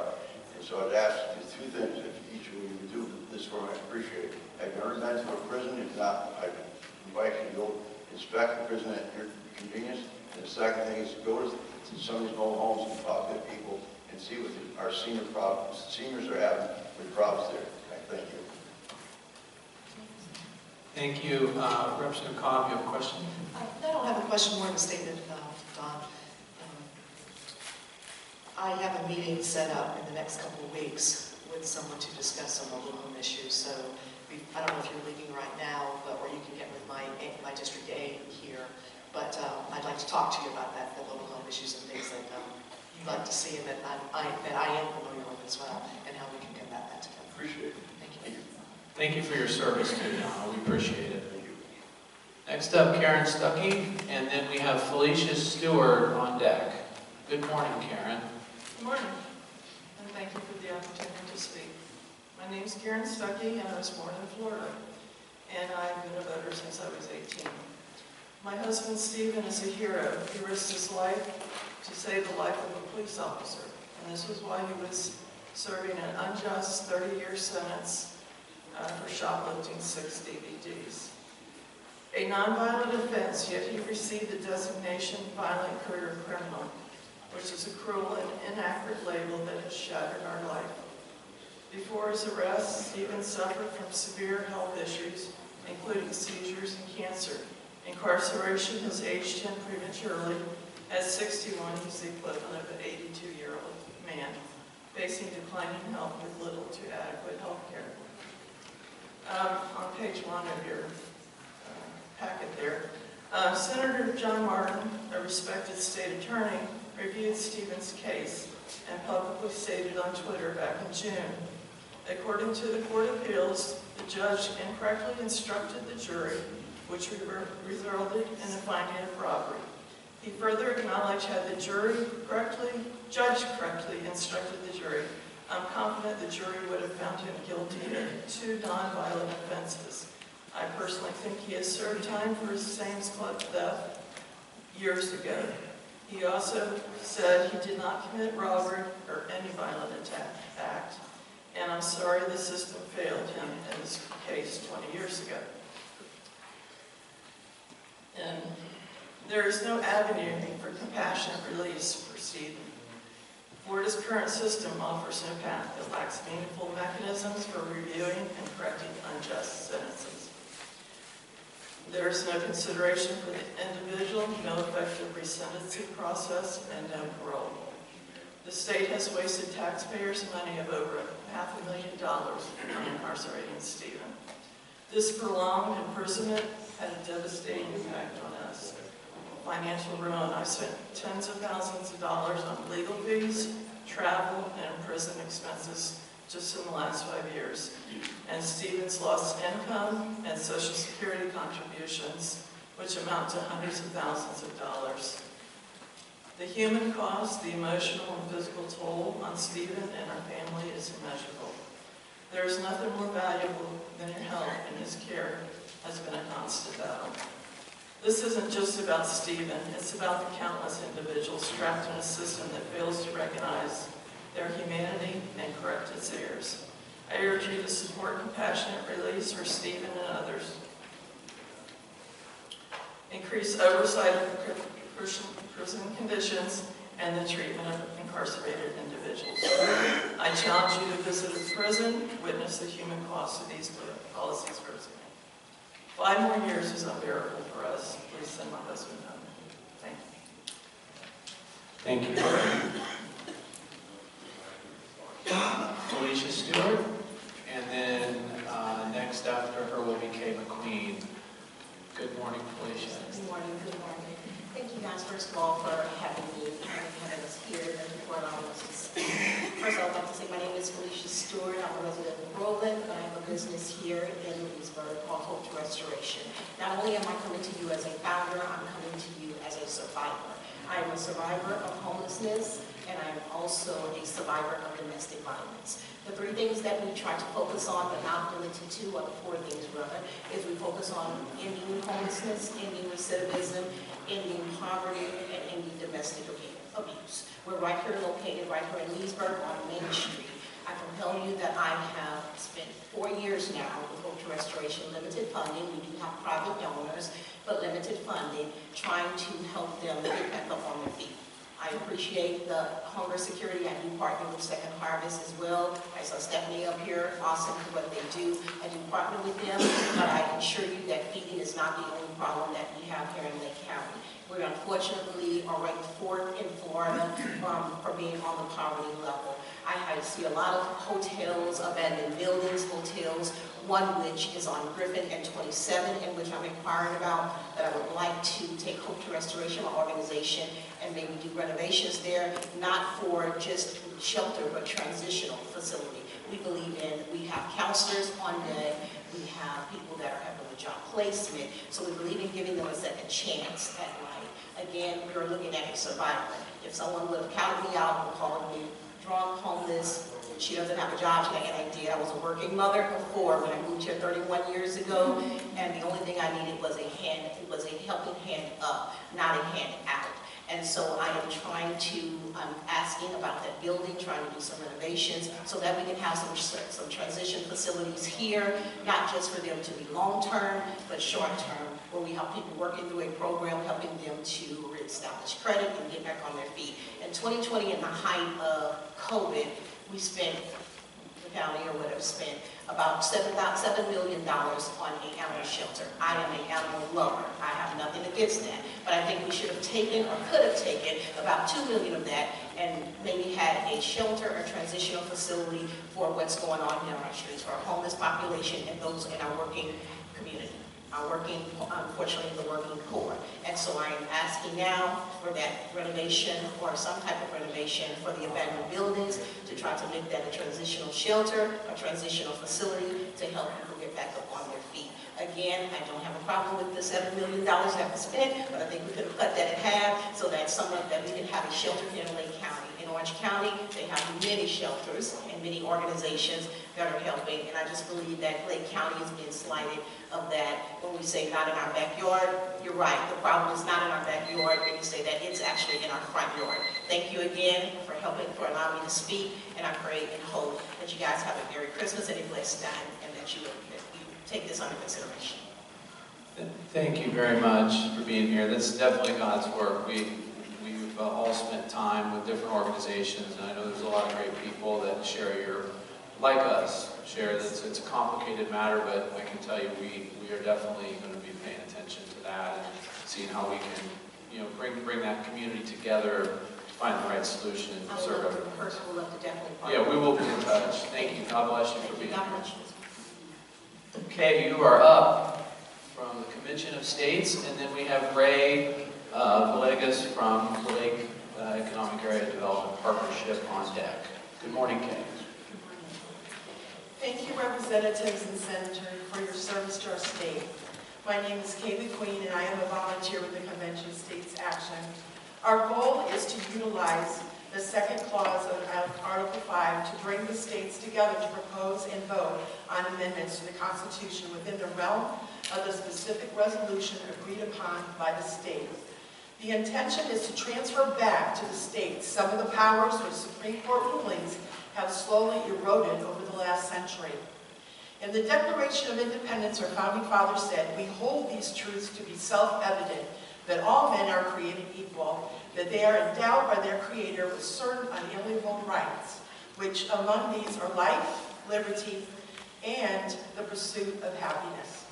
Our founding fathers recognized that these rights come from God, but some in D.C. believe that they should be controlled by the federal government. They believe the government gave us our rights, and therefore the government can take them away. History tells us that power corrupts, and D.C. is evidence of that. When you were first elected to the legislature, you went through orientation. I know they told you and then, but you are actually more powerful than Congress. Let me repeat that, you all are more powerful. than Congress as is in DC. They can only propose amendments, but the Constitution gave you the power to both propose and ratify amendments. You possess the power to change the very structure of our federal government. You are the true statesmen and stateswomen because you care about the future generations. Unlike our federal congressional leaders, who are more focused on getting reelected, after all, the founder fathers were more like you. Many were members of their state legislature. They came together because the Articles of Confederation were inadequate for the problems of their day. A recent poll revealed that 71% of Americans believed additional limits on federal power are needed. That same poll showed that 59% of Americans trust their state legislatures more than they trust Congress. Convention of States is about using the Constitution to reduce the power in DC and give it back to you, our elected and term-limited state legislatures. To prepare Florida to be the state leader in the first Article 5 convention, we need to complete a few steps. Florida state legislatures already passed the resolution in 2014, Convention of States Action now strongly recommends we revisit our commissioner constitutional selection process defined in Florida Statute 11.93. Convention of States Action's constitutional lawyers have worked hard to document for you a slender and effective template for model legislation. Finally, in order for that legislation to be introduced, we discussed and we encouraged to create an Article 5 working group and a committee. So here's my call to action for you as my legislatures. Please review the documentation. Encourage Speaker of the House, Daniel Perez, to create the Article 5 working group and have Florida prepared to lead the Article 5 convention. Thank you for your time. Thank you for all you do. God bless you all. We will be praying for you and have a Merry Christmas. Thank you, Kay. Good to see you. Merry Christmas. Great. You are next, sir. And then Scott Cavalier on deck. Hi, good morning, delegation. I guess on behalf of the lead team and our board of directors and our partners, we appreciate this opportunity to talk a little bit and share a little bit about our organization, as well about economic development in Lake County. From a broad level, as you navigate and represent us in Lake County, we request that your continued support for the Economic Development Toolkit through Florida Commerce to further the ongoing efforts of organizations, broad organizations such as Space Florida, Select Florida, and Career Source Florida for the purposes of supporting business assistance, business programming, and the business development activities, specifically through the Florida Commerce's business development team. This also includes the support for the full funding of the Florida Job Growth Grant Fund, which specifically, hopefully you might know this, but of which one of our communities in Lake County has a pending application. So obviously these broad level support for these economic development issues from the state level trickle down into Lake County and make our county a better place to live and work. A brief overview about the LEAD organization itself, since we are only 2 years old. Established in 2022, LEAD is the first public-private partnership designed solely to drive efforts in strengthening the regional economy, diversifying the local tax base, and creating more opportunities for all citizens of Lake County. The organization is proud to collaborate and partner with Lake County government, some of here the economic development teams in the room, as well as all the municipalities, private businesses, educational and workforce organizations, and other vested stakeholders to collectively raise economic prosperity in Lake County. In the informational packet provided to you, you'll see the basic framework for economic development, which is built on 3 key pillars: business creation, business retention and expansion, and business attraction, all of which are integral to our long-term strategic plan. The packet also includes details about our board of directors, executive committee, and lead staff, who collectively bring decades of extensive economic development expertise and experience to the forefront. Thank you again for this opportunity, and we are happy to schedule individual meetings with you at any time to go into further detail of our plans and the positive momentum that we are already experiencing. So with that, Merry Christmas, and thank you guys for all you do. Thank you, Ray. Merry Christmas. Merry Christmas. Next up, Scott Cavalier, and then we have Barbara Robertson on deck. Good morning, sir. Good morning. Thank you so much for letting me be here. First of all, I want to recognize some Leesburg High School students who came here. Thank you guys for being back there. I don't know where they're working. I love it. And I also want to bring to light the Lake Mineola High School students who were here. I think it's interesting for you to hear that they did not talk about classroom instruction.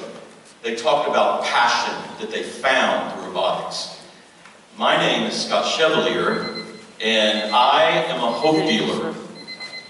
I also am the executive director of the Powerhouse Youth Project. I'm here today not just to tell you about what we do, but to show you why it matters.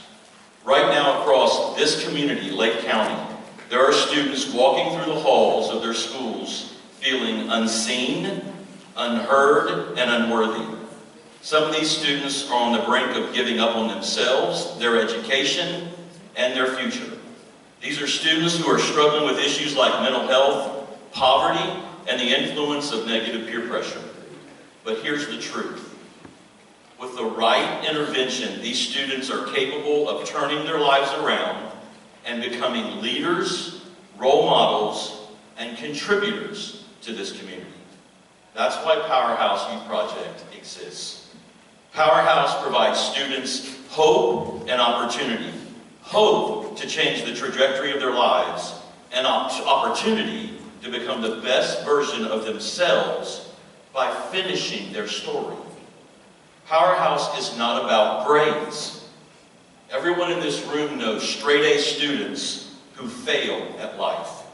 Instead, Powerhouse is about something much bigger. A plan, preparation, and a pathway forward.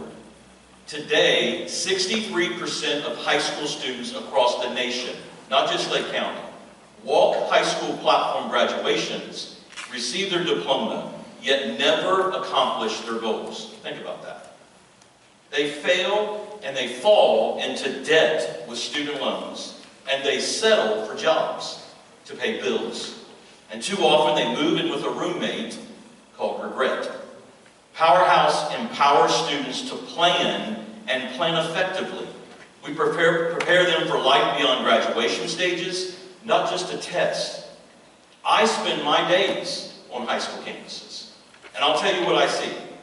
I see students wearing pajamas to class, headphones over their ears, but that's not style or a fashion statement. It's a coping mechanism. It's how students shield themselves from pain. Pain that comes from feeling directionless. Pain that comes from having little support at home. Many of these students are growing up with absent parents, and their guidance counselors have become TikTok trends and social media influencers. Their self-esteem is crushed by highlight reels of other people's perfect lives. This is the generation at the center of the greatest mental health crisis the United States has ever seen. That's why Powerhouse exists. We step into the place of isolation, anxiety, and confusion, and we create something much more powerful, a relationship. Our mentors are called hope dealers, because hope is exactly what we deliver. Hope dealers are trained, equipped, and passionate leaders who connect with students, not with lectures or punishments, but with trust, patience, and purpose. Every student has a unique passion and purpose, but they don't always know how to receive it. That's where Powerhouse steps in. And let me say this. This is not about testing. No employer, and those employers in this room, and some of you who own your own businesses, have never asked a student in your interview process, how well did you do at standardized testing? Instead, you ask questions like, can you solve problems? Can you lead? Can you communicate? Can you contribute to our mission? That's what Powerhouse is about. We're answering the why behind education for these students. We're helping them see that education isn't about grades, it's about preparation for life. We call it a pathway to purpose. A strategy that doesn't give information just to students, but inspires transformation in a student's life. Today, I'm asking for your full support, not partial, full. Because this isn't about funding a program. It's about changing a life and changing our community. If we were on Shark Tank this morning, and you were the sharks, I'm offering you 100% equity in this business of changing lives. When a student succeeds, they don't just change their future. They strengthen their own family, their neighborhoods, and this community. So I'm here to ask you to give students more than a test. Give them hope, give them purpose, give them a future. Thank you guys. I look forward to seeing you in Tallahassee. Thank you, Scott.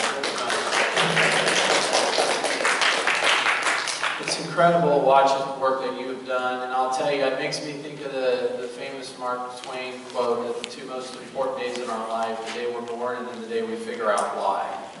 And for me, as someone who battled alcohol years ago, very public about that, it wasn't until I figured out my purpose that all the pain went away and then a bigger mission took over. And the quicker we can get that into the hearts and the minds of kids, boy, will we save them a lot of bumps along the way. So God bless you for that work. I believe wholeheartedly in what you're doing.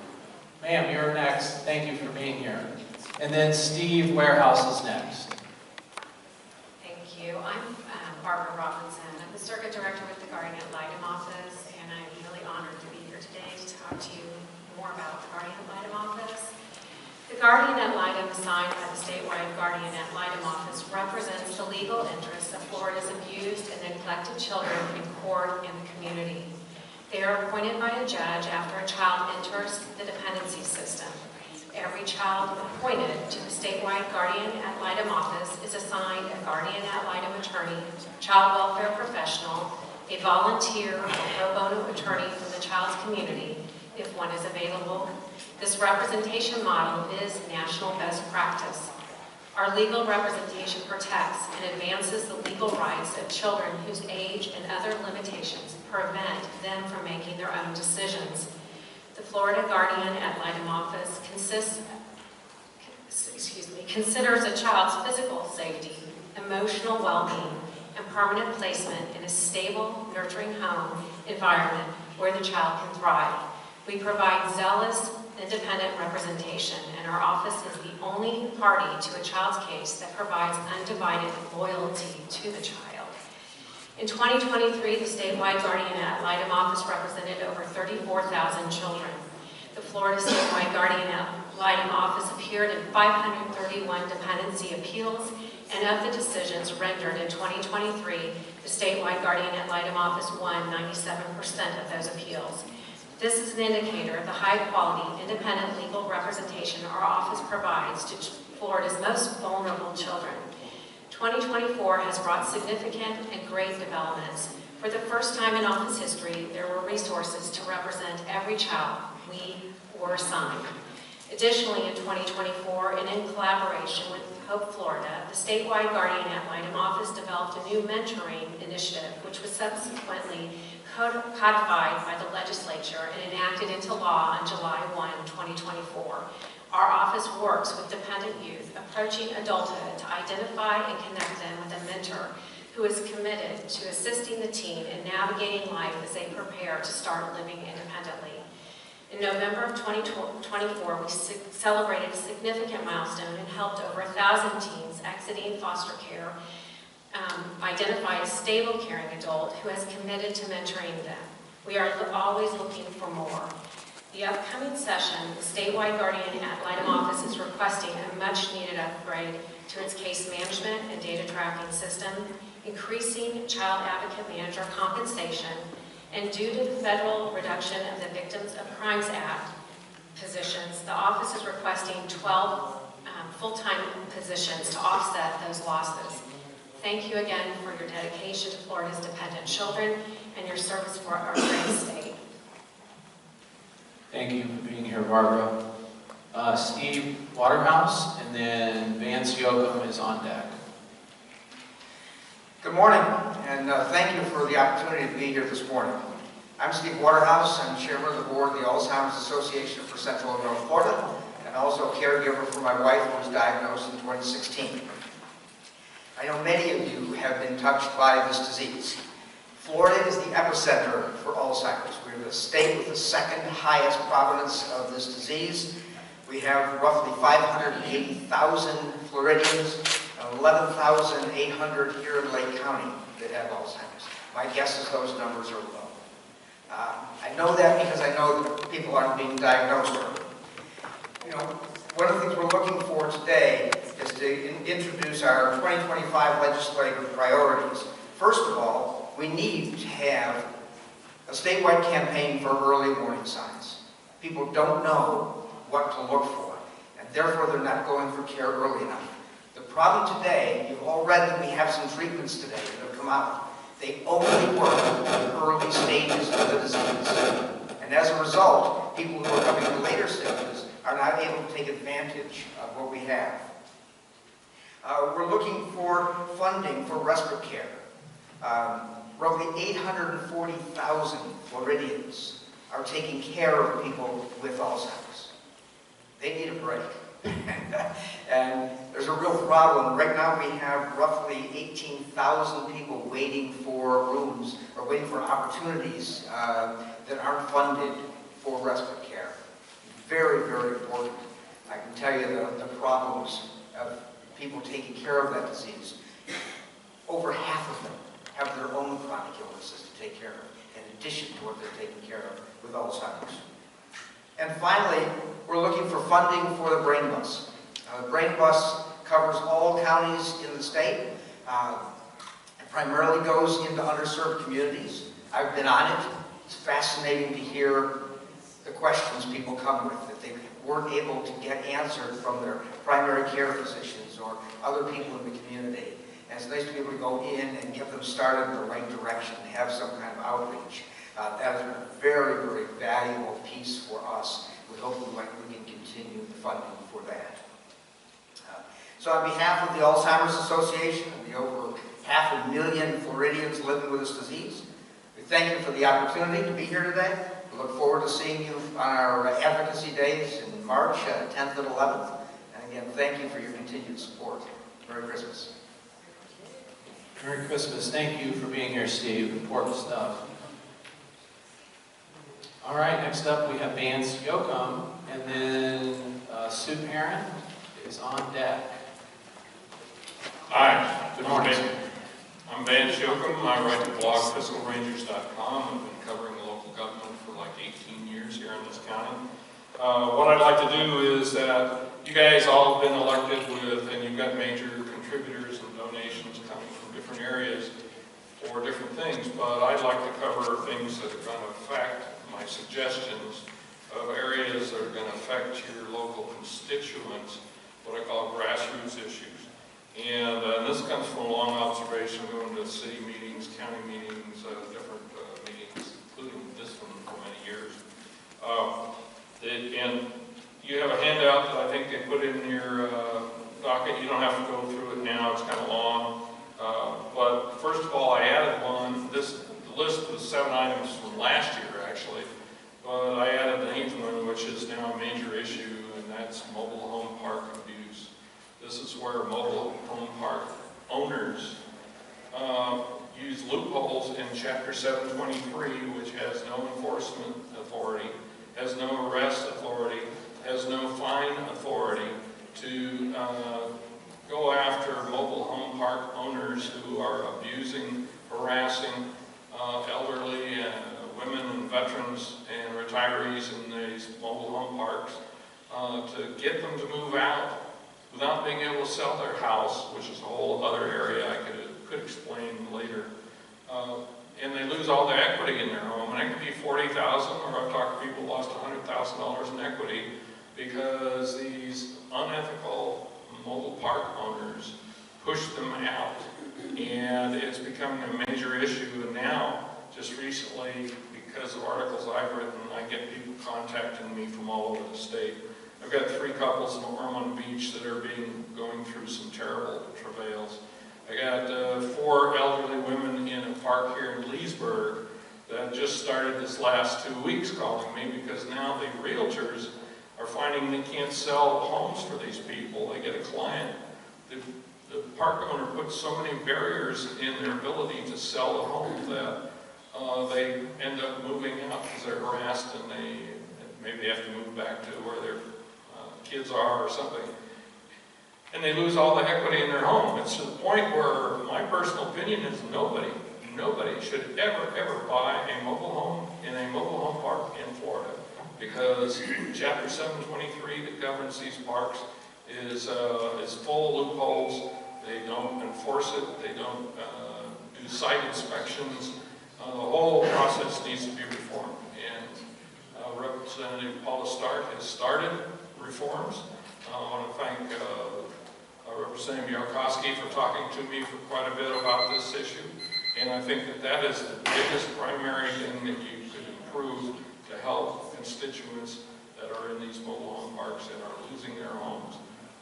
I've got a lot of interviews on video, in writing, etc., and I'll be sending more of that to you. Thank you. Thank you, Vance. Sue Parent, you're up next, and then June Lang is on deck. Hello. Good morning. How are you? June Lang is not going to be speaking today. She's got a migraine. And Lou Brown is going to be speaking for Diane, who got called out on emergency. So I'm waiting for Lou Brown. Come on. So for those of you who don't know me, I'm Sue Parent, and I'm the president of the Lake County Election Integrity and Voter Protection Coalition. And we've been working with some of you guys for the past couple of years, sharing our concerns with about the election process, not just in Lake County, but in the state of Florida. The 2022 Senate Bill 90 and 2023 Bill 7050, they were a start in the right direction, of course, to reforming our election process, but there's still a lot that we need to address. Today I'm going to address the concerns that we still have with the voter rolls here in Lake County, and not all of you are aware that we have presented Supervisor of Election Hayes with our concerns, only to be called liars and spreaders of disinformation, and that's even true up until August of this year. And our evidence comes straight out of both Lake County and state border rolls, so we're still not sure what we're lying about or what kind of misinformation we're spreading. In candidate forums over the time period leading to August, Supervisor Hayes insisted that his office has gone over every single voter in question that we have provided to him, which is stacks, volumes of voters. And it's simply not true, because we continue to investigate the voter rolls, and we're not going to stop until the offices of the supervisors of elections across the state comply with the current and hopefully future legislation for the Florida statutes. In your packet, we've been working on a small sample of 435 deceased Lake County voters through various death record sites that we can access. We don't have access to everything.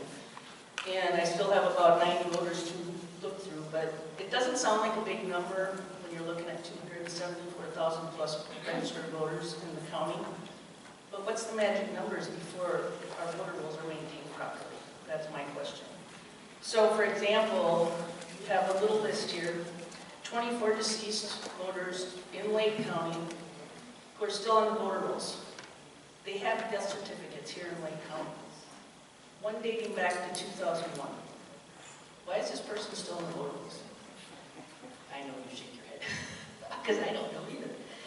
And in January 2022, I sent a list of 14,000 plus voters to the SOE office of voters in question.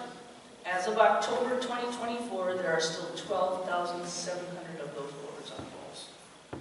And again, it's important because 65 of these people on that list that I sent him 2 years ago are still on the rolls, and they're deceased. Why are they still on the rolls? I want to remind you that the SOE stated publicly that he has looked at every voter in question, but where's the accountability? You know, and I know you guys are working on that, and I appreciate that. So June can't talk today. She's got a migraine. She was going to talk about the undeliverable as addressed voters who are still on the rolls. And then Diane got called out on emergency. I just have to say this because I think I'm so funny sometimes. Election integrity has aged our fine Diane.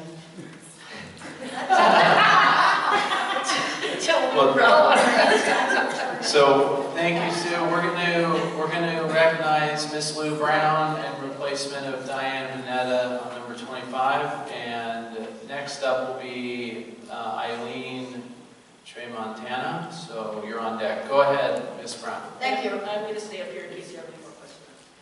Okay.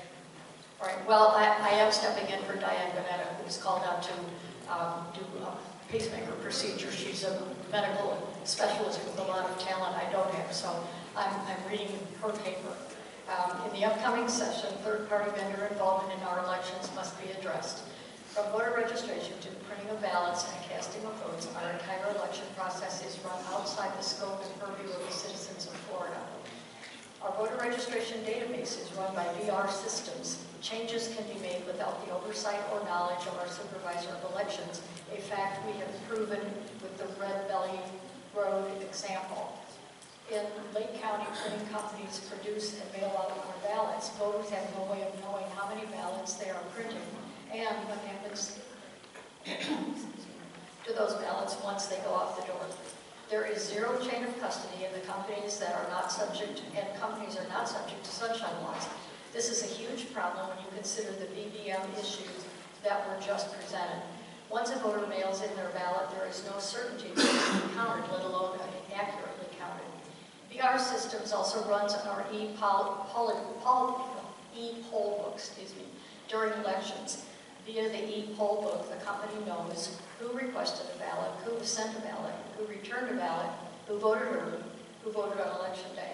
We were told the machines do not connect to the internet, and yet ES&S own manual lists all the way the machine and show all the ways the machine can connect to the internet. E-poll books connect to the internet in their function to confirm in real time that voters haven't already voted elsewhere. Despite this, we were told not to worry. The machines are put through rigorous testing to ensure the security and integrity of our vote. However, Court Byrd admitted in his own presentation to the State Florida House Ethics Elections Committee in December of last year that we use security protocols from 2005 for our election machine certification. Technology from almost 20 years ago is used to certify and secure our election process today. This is unacceptable, and in the same meeting, it was stated that Florida doesn't have cybersecurity experts to assess the source code to be sure it's secure. We outsource that duty to National Voting System Test Labs. Once again, the citizens are unable to request to see the data. The algorithms that can be manipulated, and voters have no way to prove it without success. The entire process is a problem. No network is secure. Nothing on the internet is private.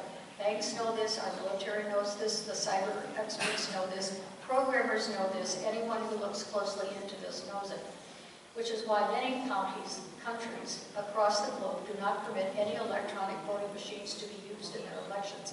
In fact, the voting machines that were used to steal the voice of Venezuelan people are the same voting machines we use here in America. No more, we demand the ability to hand count our ballots at the local precinct level. Other states have done so, and we can too. This change can be made with a few short words added to our current statutes. Electronic voting machines and e-poll books must be removed from our election process, period. I would just like to add that I, for one, and I know others of you would be willing to meet with Alan Hayes and offer to do this to help facilitate the changes that need to be made so we can all participate in making the system better. Thank you for your time. Thank you. Merry Christmas. Thank you. Merry Christmas. And I will say, this is probably one of the most important things to me personally. As you ladies know, I've carried legislation, been shut down. We fought, Representative Jock and I can tell you that he is coming back strong this year, along with Representative Tremont, to champion some really important stuff. I'm sure that Senator Angolia will be leading the charge over there again. And I know that Secretary Byrd is hot to trot on a lot of changes as well. So this is a great year coming up, and I look forward to working with you, seeing you in Tallahassee, and we'll make sure we get you in front of those folks and get this stuff moving, because this is very important. So God bless you for this work. Thank you. Thank you. Merry Christmas. Merry Christmas. Do you have a chair with my name on it?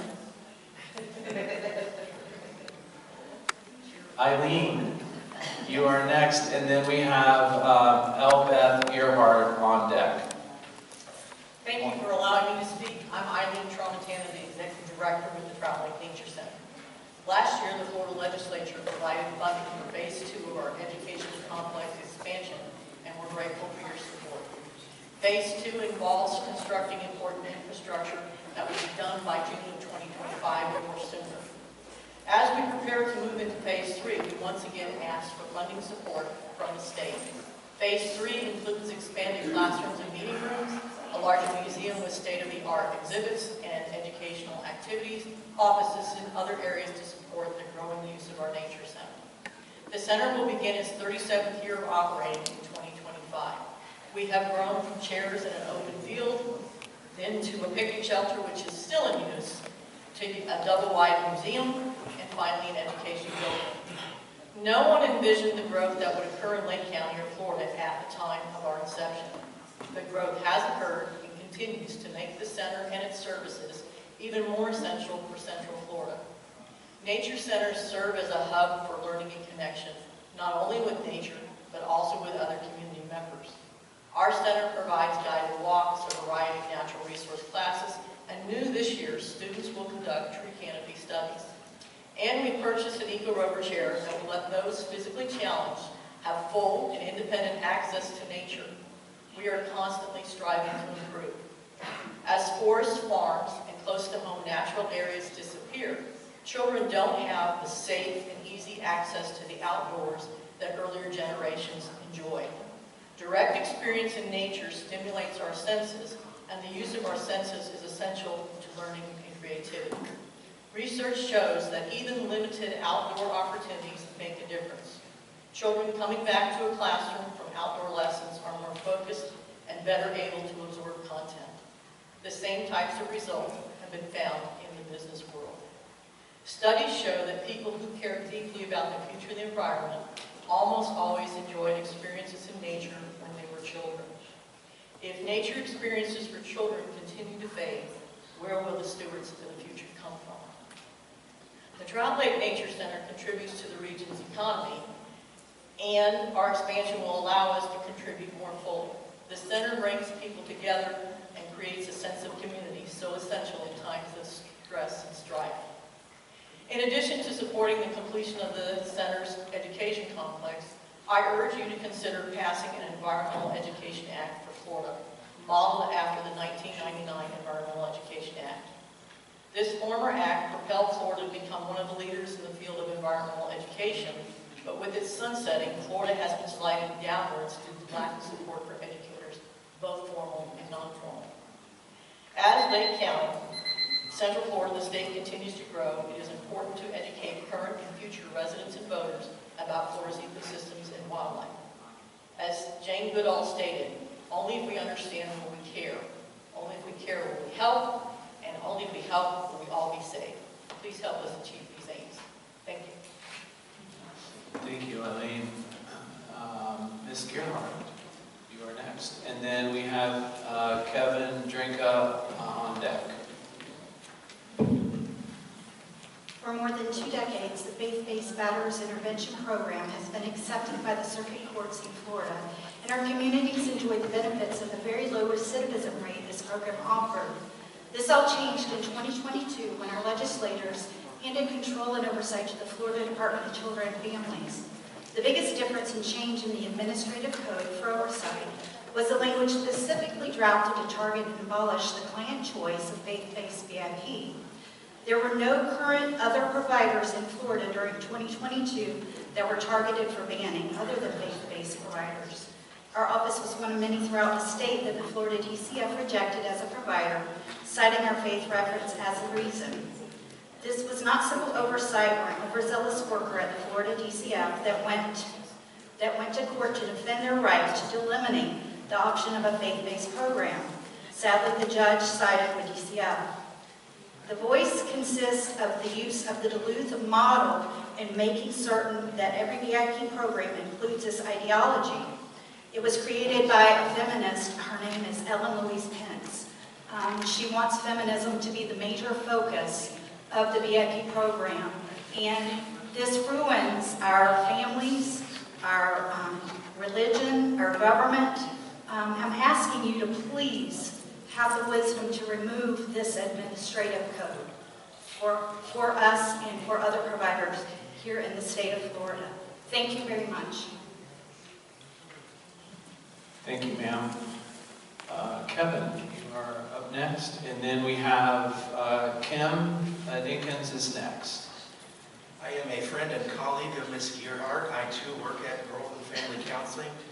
in Groveland. Due to the enactment of a recent Florida administrative code, there no longer exists any faith-based providers for batter's intervention throughout the entire state of Florida. We've been doing this since 1990, so a long time. We noticed that we were targeted due to our use of Christian curriculum and materials. They said no religious ideology would be permitted in the revamped VIP program that was taken away from the oversight by circuit courts and handed over to Florida DCF. We watch the local news, we read stories, we see what's happening in our culture. Things are getting worse and not better. We've counted more than 700 arrests just in Lake County alone since March 1st of 2023 for domestic violence. I know that date very well because that is the date we were told we could no longer get clients or be seeing clients for matters intervention at our Christian counseling center. The head of probation told us that even though we have an awesome recidivism rate, which is almost zero, and we've never, to our knowledge, had any clients reoffend, he told us that he was being forbidden from sending any new clients our way after that March 1st date of 2023. We have had tremendous impact on our clients' lives. People have turned their situations around with the help of the Lord. And everybody that works at our counseling center is a minister of the gospel, Sunday school teacher, former missionary, former pastors. Secretary of DCF Siobhan Harris held a meeting May 30th of 2023 at Radius Church in St. Petersburg. We received an invitation to go there, where she basically thanked all of the area pastors and faith leaders for the good work that they do in their communities and helping to keep people safe. She also opened that prayer in Jesus' name. I'm not opposed to that. I just don't think it's fair that she should get to do that and tell us we can't. My colleagues and I who work at GFC Counseling have seen God answer prayers and seen people's lives changed for the glory of God. However, it is the height of hypocrisy when Secretary can pray, yet our ministers can no longer share the words of our Lord Jesus Christ with our VIP clients in a private session.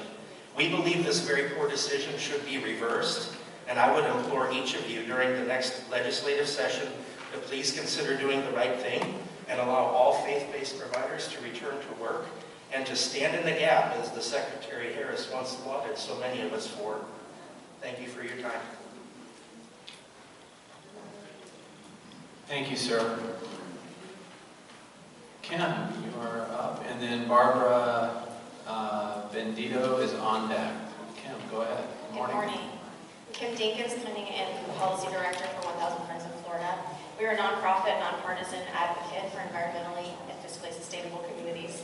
We support legislation that promotes responsible land use planning and empowers citizens, discourages sprawl, and directs growth to areas with the infrastructure to support it. As Florida continues to grow at a fast pace, local leaders must be able to rely on the state's established community planning policies to effectively accommodate current and future populations. We ask that you continue to fulfill the legislature's promise to Floridians to preserve high-priority natural and agricultural lands like properties found within the Florida Wildlife Corridor. We applaud Lake County leaders and residents who, like many communities in Florida, have implemented a local land purchasing program that augments the impact of state funds and demonstrates strong public support for land conservation. We're encouraged by proposed legislation aimed at protecting our state parks from incompatible development, and we hope not to see efforts to make it easier to declare ecologically valuable conservation areas as surplus to be sold for other uses. We understand that there may be cuts in the next budget, but land conservation remains a good investment. It yields a high rate of return based on its ecological and economic benefits, including clean water, flood control, wildlife protection, outdoor recreation, and the preservation of Florida's agricultural security. Similarly, we support continued robust funding for restoring water quality in the Everglades, Indian River Lagoon, and our natural springs, and planning for adequate water supply, also investments with high returns for our environment, economy, and way of life.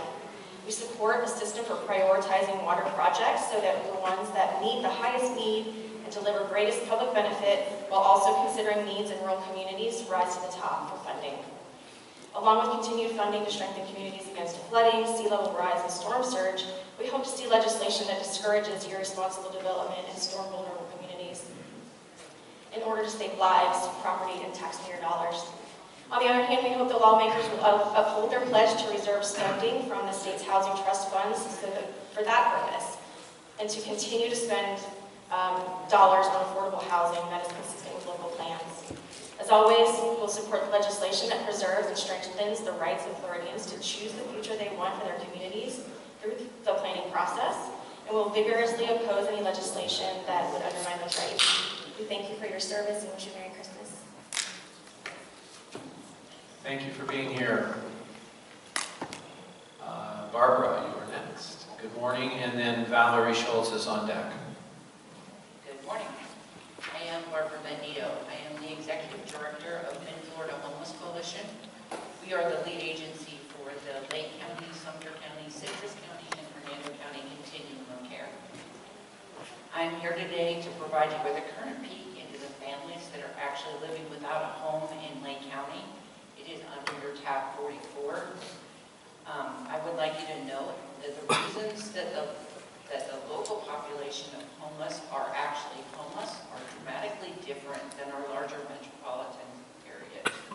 I would ask you to consider that when you are looking at laws governing how we're handling the homeless situation. Our local population just isn't the same as the large population that we're creating legislature to address. I'm here today for 3 big asks. The first ask is to maintain the current fiscal year funding for a homeless continuum of care staffing grant. That grant allows us to measure the success, to identify the lacking gaps in our service, and to create programs to fill that, and to manage the state and federal housing money that comes through us, through the lead agency. The second ask is to maintain the current fiscal year funding for the recurring base budget homeless challenge grant. That's the $20 million that's spread throughout the state. That is the money that we actually use to put people into housing and teach them self-sustainability. The third ask is to make the $10 million non-recurring unsheltered challenge grant funding recurring. I'm sure you're aware that in Lake County we have no low barrier shelters. This funding has enabled us to begin working with Lake 100 and other providers to create such an emergency shelter that would take our homeless population from our street corners and put them in safe brick and mortar buildings with low barriers preventing that from happening. I'm very eager to sit down with any one of you, or all of you, one-on-one and discuss what's happening in our local community. In closing, I ask that you support these legislative priorities. Thank you. Happy holidays. You have a question? I would just like, please prioritize them so when you meet with us, we know what is, I know all 3 are a priority clearly, but what is 1, 2, 3? Perfect. Thank you. Thank you. Thank you, ma'am. Next up is Valerie Schultz, and then we have Mandy Huffman, on deck. Go ahead, ma'am. Good morning, and thank you for having me here. I'm Valerie Schultz. I'm with the Floridians for National Popular Vote, and I'm here today to talk with you about the National Popular Vote Interstate Compact. Representative Michael Gottlieb has filed it as HB 33, and Senator Geraldine Thompson's office is working on filing it for the Senate. What is National Popular Vote Interstate Compact? It's a one-page bill, depending on font size, of course, but once enacted, it guarantees the U.S. presidency to the candidate who wins the popular vote nationwide. Currently, there are 48 states, which includes Florida, that have winner-take-all laws. This is enacted in the 1800s, these laws were creating the infamous battleground states. Only 20% of the U.S. population lives in those states, which enables only a few thousand voters to swing elections. These states receive all the campaign visits and all the attention, and those of us who live in the spectator states are reduced to bystanders. One person, one vote is a fundamental principle of the American political system. All of you were elected by popular vote in your geographic jurisdictions. National popular vote, interstate compact extends that principle to our presidential elections. A national popular vote for president is fair and just and will restore stability to our national elections. The current status is that there are 209 electoral college votes across the country. 61 more will be needed for the interstate compact to be enacted. The Pew poll in 2023 said that 65% of Americans say the winner of the popular vote should be the president. So what is the ask? Co-sponsor the bill when it comes before you. I don't know the Senate bill number yet, but the House bill is 33. In the Senate, we expect that the bill will land in ethics and elections. Since Speaker Perez is doing some reorganization of the committees in the House, we don't really know where that bill will be directed yet. But when it does land, we ask for a hearing on this bill. That is our sincere hope. I look forward to seeing you in Tallahassee, and I'll yield my last 27 seconds if there are any questions about national popular vote. All right, thank you very kindly. Thank you, Mandy, for being here. Merry Christmas. Yes. Okay, Paula Waitro is not. Okay, yes, ma'am, go ahead. Oh, I'm sorry, were we off one? Are you Mandy? Sorry, Mandy. That's okay. Yes, next is Paula. I'm off one. Sorry, go ahead, ma'am. Good morning. Good morning, Senators and Honorable Representatives. My name is Mandy Hoffman, and this is my daughter Mariah. Just shy of my own 12th birthday, I became the victim of a murdered parent.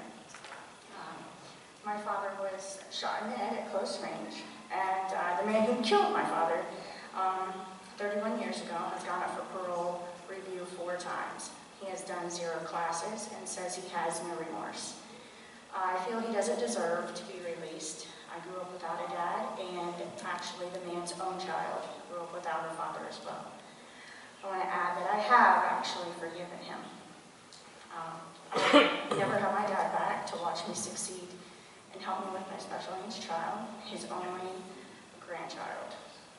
We have individuals in the Florida Department of Corrections that have never murdered, have worked hard at being a better person, and should have the opportunity to be evaluated for re-entry. Are you the same person you were 20 years ago? I know that I'm not. We learn from our experiences, education, work, family, and friends. My husband, Brian, was sentenced in Seminole County, and he is incarcerated and has been since he was 25. He too is a different man than he was 22 years ago. He has earned his GED, facilitated the Horizon program, and has a long list of certificates. He works in Pride, and he currently resides in an incentivized prison. Being a wife and having to shoulder all the responsibility is a heavy load to bear, and now Mariah is without a dad. Please offer Brian compassionate release, parole, or anything to bring him home to Mariah and I. I ask that you will visit 2 prisons this year, a private and DOC, and I ask that you do that unannounced. My other request to you to visit is that you do it during a time when they are having their meals. And I can address that later if you would like. Those that are incarcerated, are dependent on the Department of Corrections for care and would like an ombudsman or an oversight committee to make sure that they receive the care that they deserve. So thank you for your time. Thank you for being here, ma'am. God bless you. Paula, is there a Paula here? Yes, ma'am. You're up next. And then we have Chuck Reinertson, who is on deck. Paula, you are recognized. Good morning. Good morning. I'm Paula Petro, and I'm with Building Blocks Ministries. I'm the founder there and executive director. And our mission there is to empower adults with developmental disabilities to dream and believe in themselves, and we help them build a meaningful life. But over the 18 years, we have found one thing that we have started doing, never thought we would, and that's assist their families with securing funding for the services that they need the most. You're probably aware of the wait list. Recently, the name has been changed to pre-enrollment list, or the iBudget Home and Community-Based Services waiver. That's the waiver that pays for services for adults with developmental disabilities. When they're in high school, Lake County schools do a marvelous job supporting the child and the families, but the day they turn 22, they have to leave public school.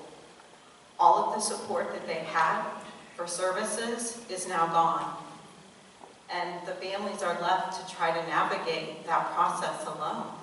There is no local office of the Agency for Persons with Disabilities in Lake County. The closest is Wildwood or Orlando. So we've taken upon ourselves to help families navigate that difficult process because we knew how to do it and felt like it's a disservice to our community if we don't support them. And there's a wait list in Florida for this funding. Maybe you're aware, 22,000 plus individuals are waiting for funding for the iBudget waiver.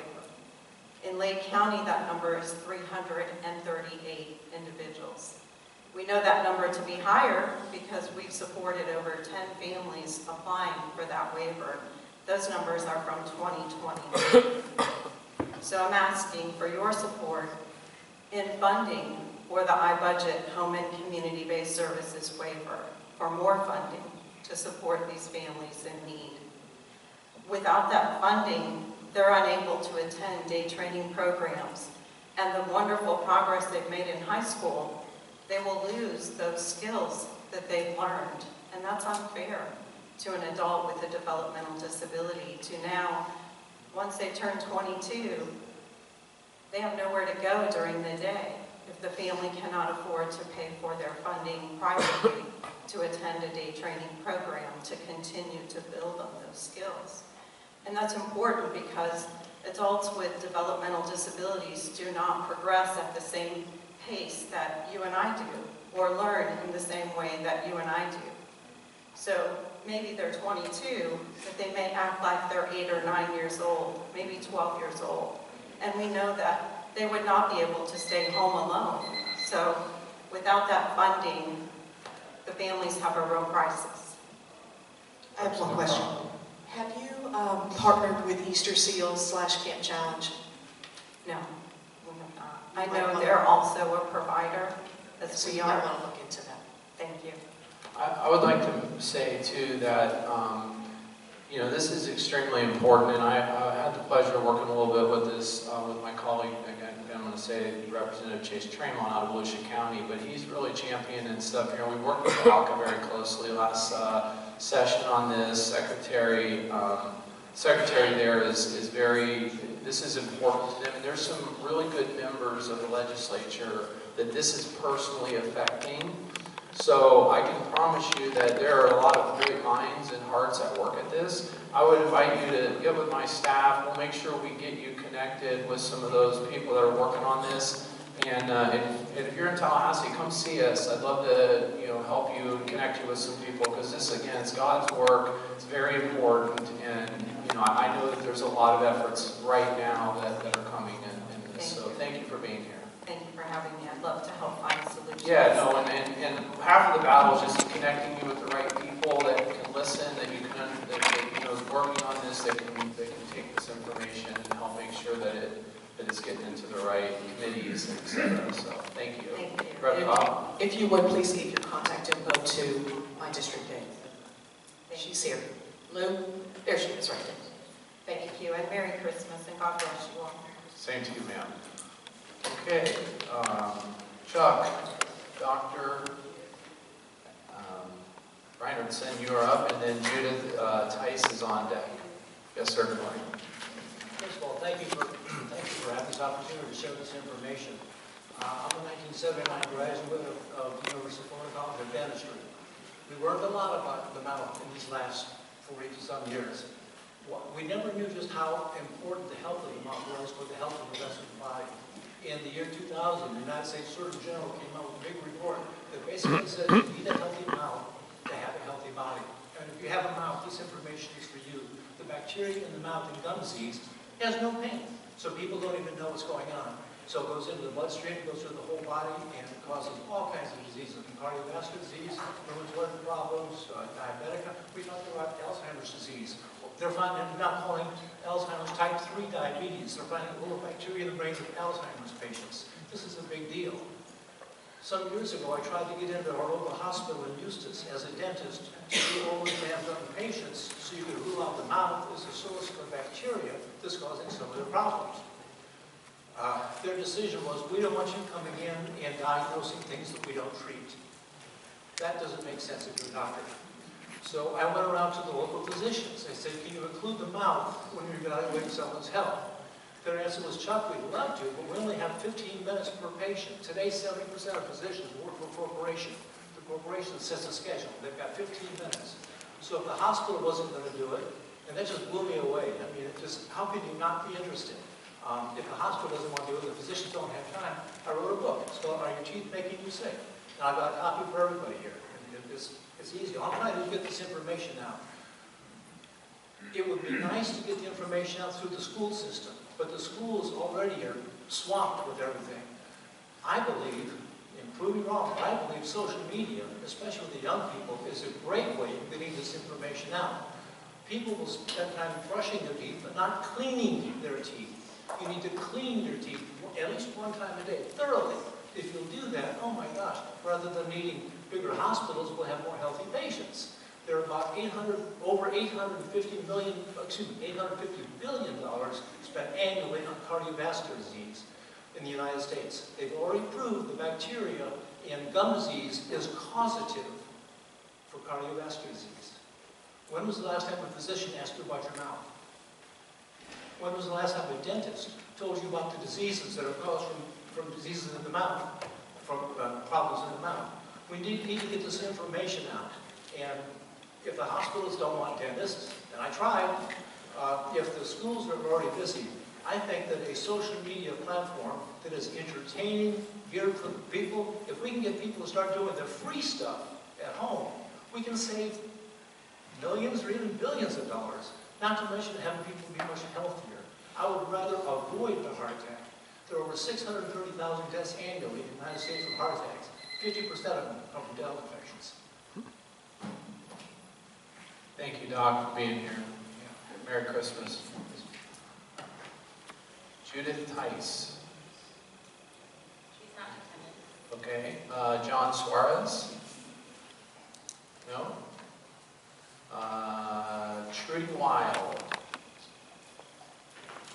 And then after Trudy is C.J. Blanchett.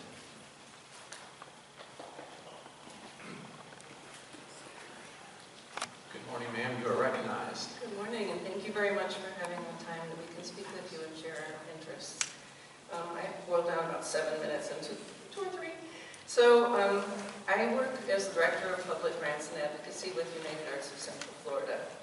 So just to share a tiny bit about what we do. United Arts is the local arts agency, and we are residing in Orlando, but we serve Lake, Orange, Osceola, and Seminole counties. We enrich the community by investing in art, science, and history. United Arts provides programs and services such as fundraising, grant programs, capacity building resources, workshops, and online events calendar that is shared throughout the state of Florida. And we publish a premier magazine called Artistry that we've been sharing with you. One of our most visible efforts is the collaborative campaign for the arts, together with 39 other organizations and nonprofits. We work to raise $6.5 million for arts and culture, matched then by $1.25 million to leverage those donors' gifts from now through April 30. At least 4 of the Lake County organizations are also in that campaign with us this year. So I would like to share a brief summary about what the state process is for arts and culture, in case that's not been your interest lately. But we are very interested in this because what happened this past cycle was devastating. I will look forward to having meetings in each of your offices and reaching out to you. We are sending a recent magazine too with some information about us, just to help you understand who we are, what the arts are, how we serve your community. Last year the division was recommending $77 million. That was cut down to $32 million through the budget process. which we would have had basically a grant of about $77,000 per organization. A couple of those programs were already cut to zero by that time, but then it was zeroed out completely with the veto. So that year was devastating. We made a lot of changes, cut programs, events have canceled. There have been organizations that have actually gone out of business, and it will be unmentionable what happens if that doesn't change this coming cycle. So we're looking for your support to help get funding from the state for arts and culture. In its history, that has never happened before, and I hope never again. You have a lot to be proud of here in Lake County.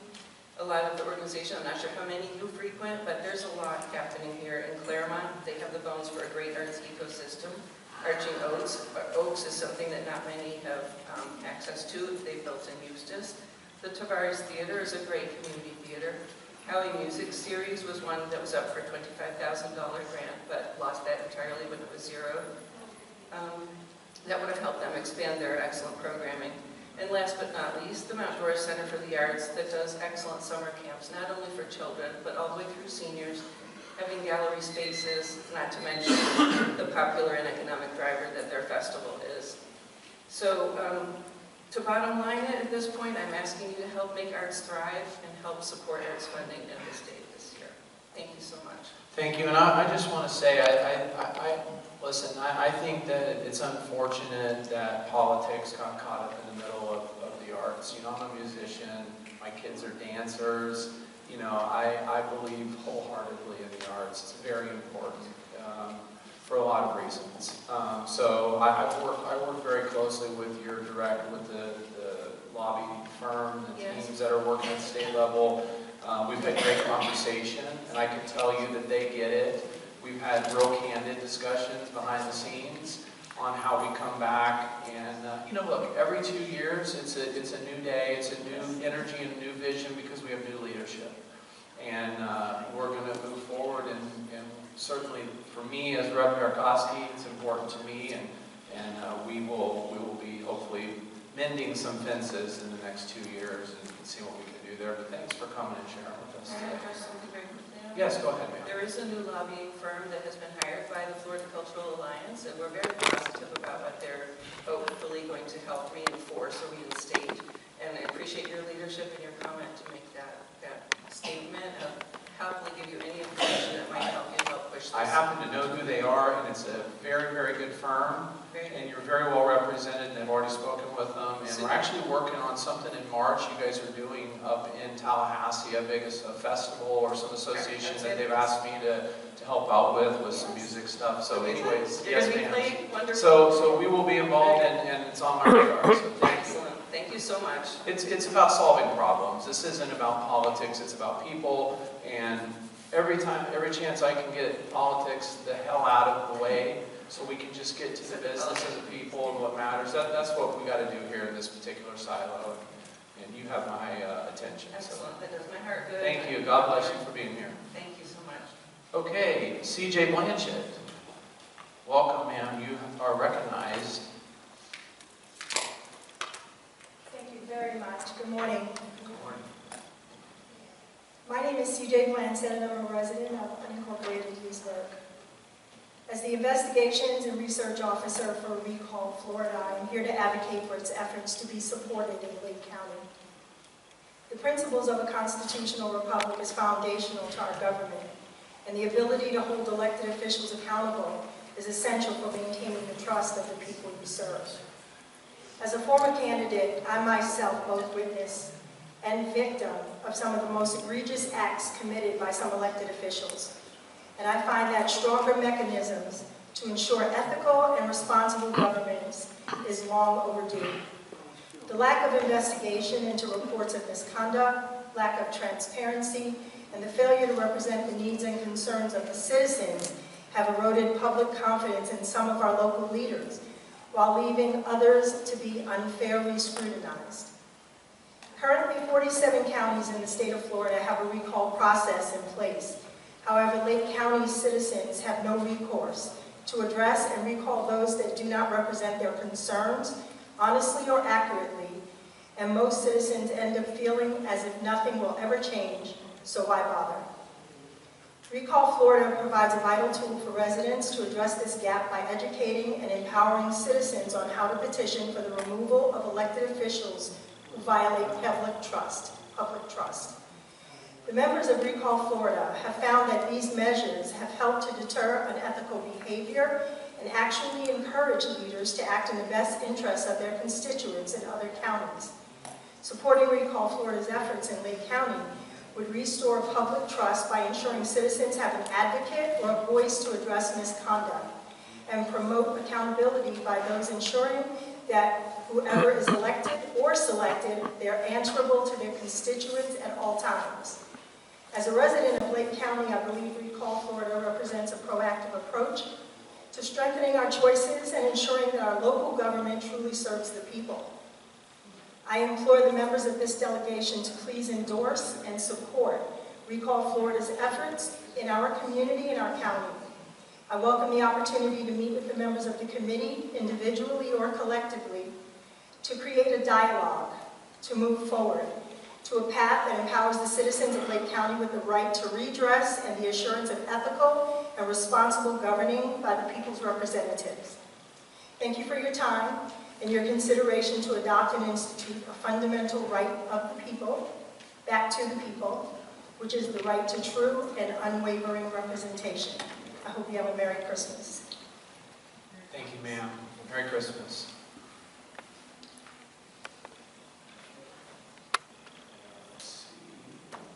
I think Representative Rowan is bringing that recall bill back again. It's great. It was a great bill. Next up, so we've got some folks that were not on the list prior to today but are here and filled out the form. And by the way, if you want to speak, if you haven't filled out this form, go see Amanda over there and we'll make sure that you get to speak. Next up is Jane Hepting, speaking about the rural protection areas. And then Werther Marcellus is on deck. You are recognized, Jane. Good morning. Good morning. Thank you for your service and this opportunity to speak. My name is Jane Hepting. I am president of the Lake County Conservation Council. Our mission is to protect the natural resources of Lake County. We thank Representative Yarkosky for trying in 2023 to create a state law to protect Lake County's rural protection areas, known as RPAs. That effort was not successful, but we urge you to try again, and we urge the entire Lake County Legislative Delegation to support that effort. In 2010, the Lake County Board of County Commissioners created 3 RPAs, Wakaiba Ocala, Emeraldo Marsh, and the Yalaha Lake Apopka RPA. All 3 areas are shrinking because of high-density development. When we cut down trees and convert vegetation to rooftops, sidewalks, and streets, we increase air temperature, raise the risk of flooding, interfere with the return of filtered water back into our aquifer, and increase the flow of pollutants into our rivers and lakes. Saltwater intrusion is already affecting some wells in Lake County. Warnings are frequently issued that there is too much bacteria in our lakes for safe swimming. All of us are very aware of the flooding that occurred during Hurricane Milton. Sadly, Lake County ordinances are not strong enough to protect our RPAs. When a municipality annexes RPA land, it is not required to protect the land from high-density development. Some Lake County commissioners have been trying unsuccessfully for several years to convince municipalities to help protect the RPAs. Now, some Lake County commissioners, under pressure from developers, want to change the rules to allow county land to be removed from RPAs and used for high-density development. The Lake County Conservation Council has been gathering signatures on a petition to put the protection back into our rural protection areas. So far, our small organization has gathered about 1,500 signatures. It is also important to note that 72% of Lake County voters recently voted in favor of the land conservation bond referendum. We are willing to tax ourselves to protect our open spaces. In conclusion, Lake County residents are alarmed about the loss of open space. We need a state law to protect our current RPAs from high-density development. We urge each of you to help make that happen. Thank you, and I want to invite you to the Eco Expo in Groveland on February 22nd. Thank you. Thank you, ma'am. Next up is Werther. Good morning. You are recognized. And real quick, Louis Serrano is on deck. Go ahead, sir. Thank you guys very much. Good morning. Congratulations on your elections and re-elections. I wanted to echo a little bit of what was said previously by the speaker that was talking about the Convention of States. She brought up a great point. You guys are more powerful than the federal government, or at least you were meant to be. I do think we should repeal the 17th Amendment, so I hope that that is something that they work on. But it was very clear when our founders wrote about how they wanted the structure of our government to be done, that they had a very negative opinion of direct democracy, and they wanted us to be a constitutional republic. So myself, as the policy director for the Florida Young Republicans, and this is a sentiment echoed by everyone else in our committee, we have serious concerns about the amendment process to our Constitution. Because you guys are the ones that are meant to make the laws.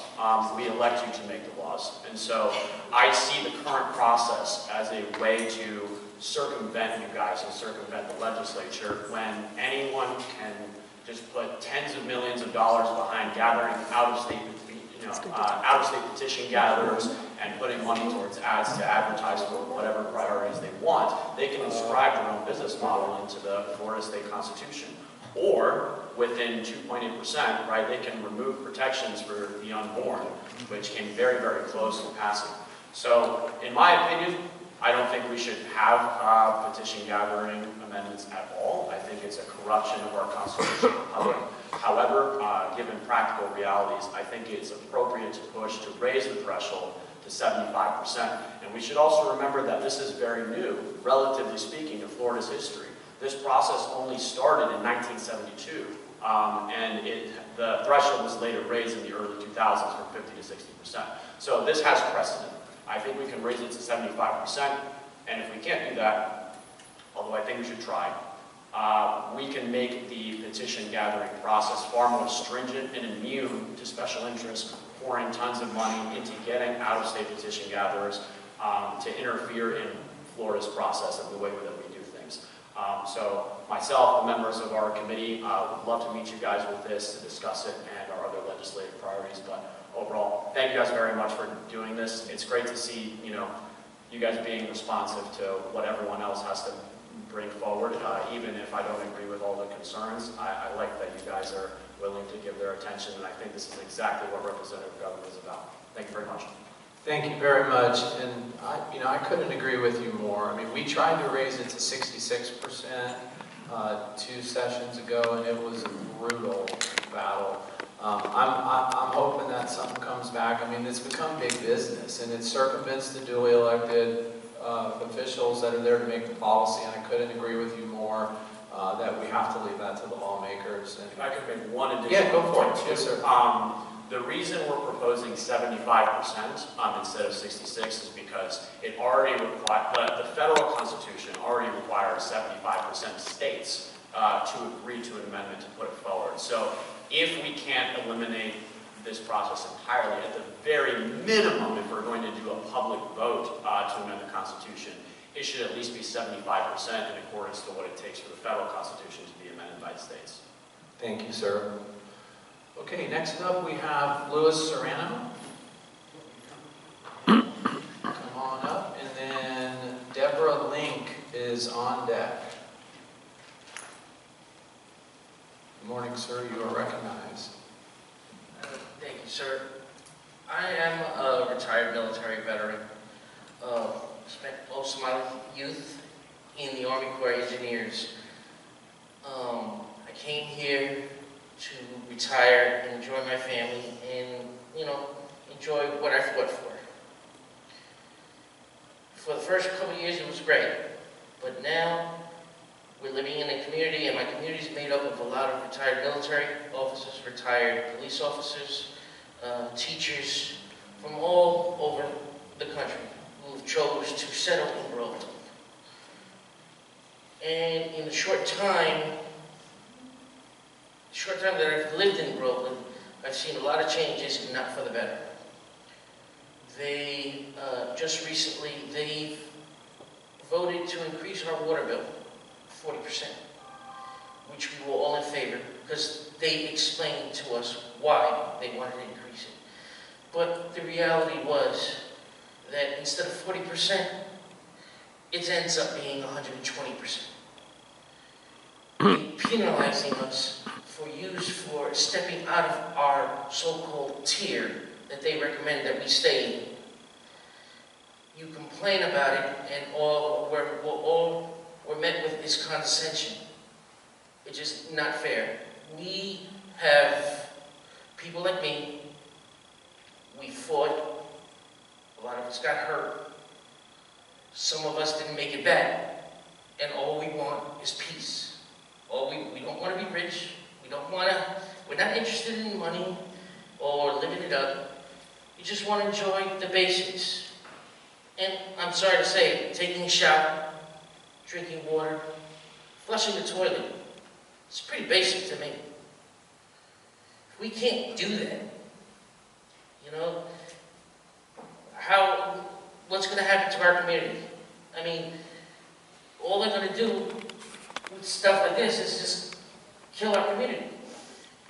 If people that exist there, people who built our community from the ground up, I'm talking about the plumbers, the teachers, the firefighters. If we can't support ourselves in our basic needs, which is water for cooking, etc., whatever the case may be, where are we going to go? I mean, if this is allowed to continue and we don't get your help, they're going to kill our community. You know, and personally, like I said, I'm just a grunt. I never did much. You know what I mean? I never did much outside the military. My whole life was military. Came from a military family. I just want peace.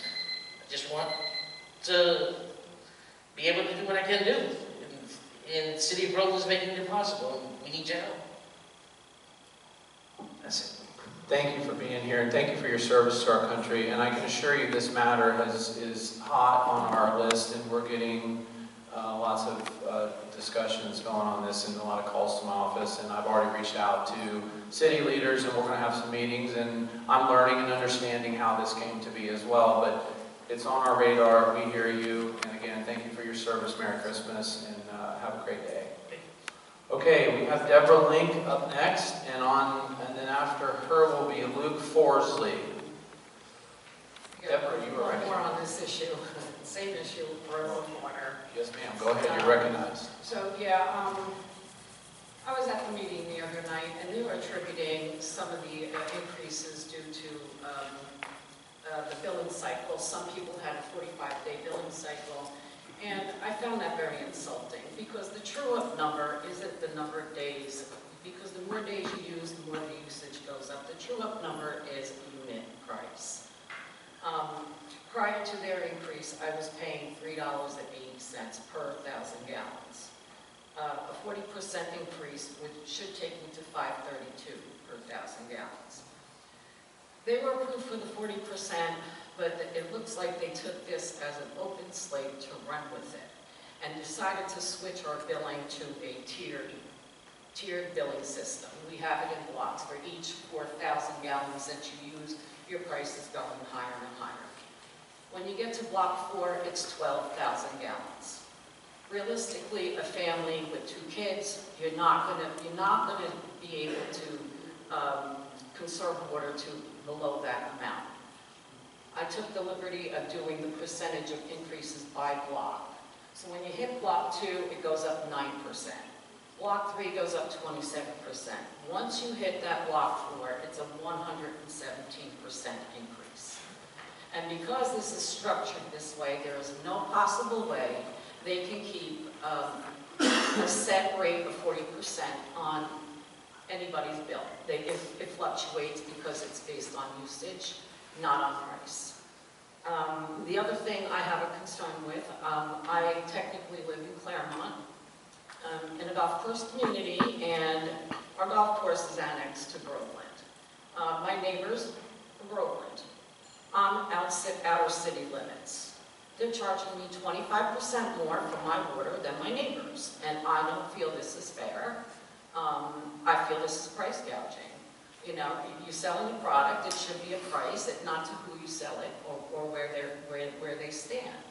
So that's another concern of mine. You know, they told us that this is attributed to the fact that now, bottom line is the overbuilding. The water treatment plants cannot sustain the influx of the growth, period. And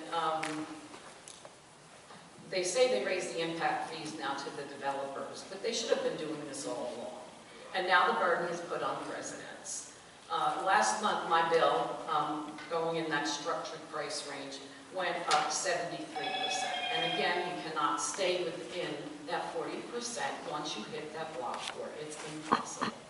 And I feel that people with families, at this point, I'm ready to not water my grass. And then we're going to have another problem with the HOAs.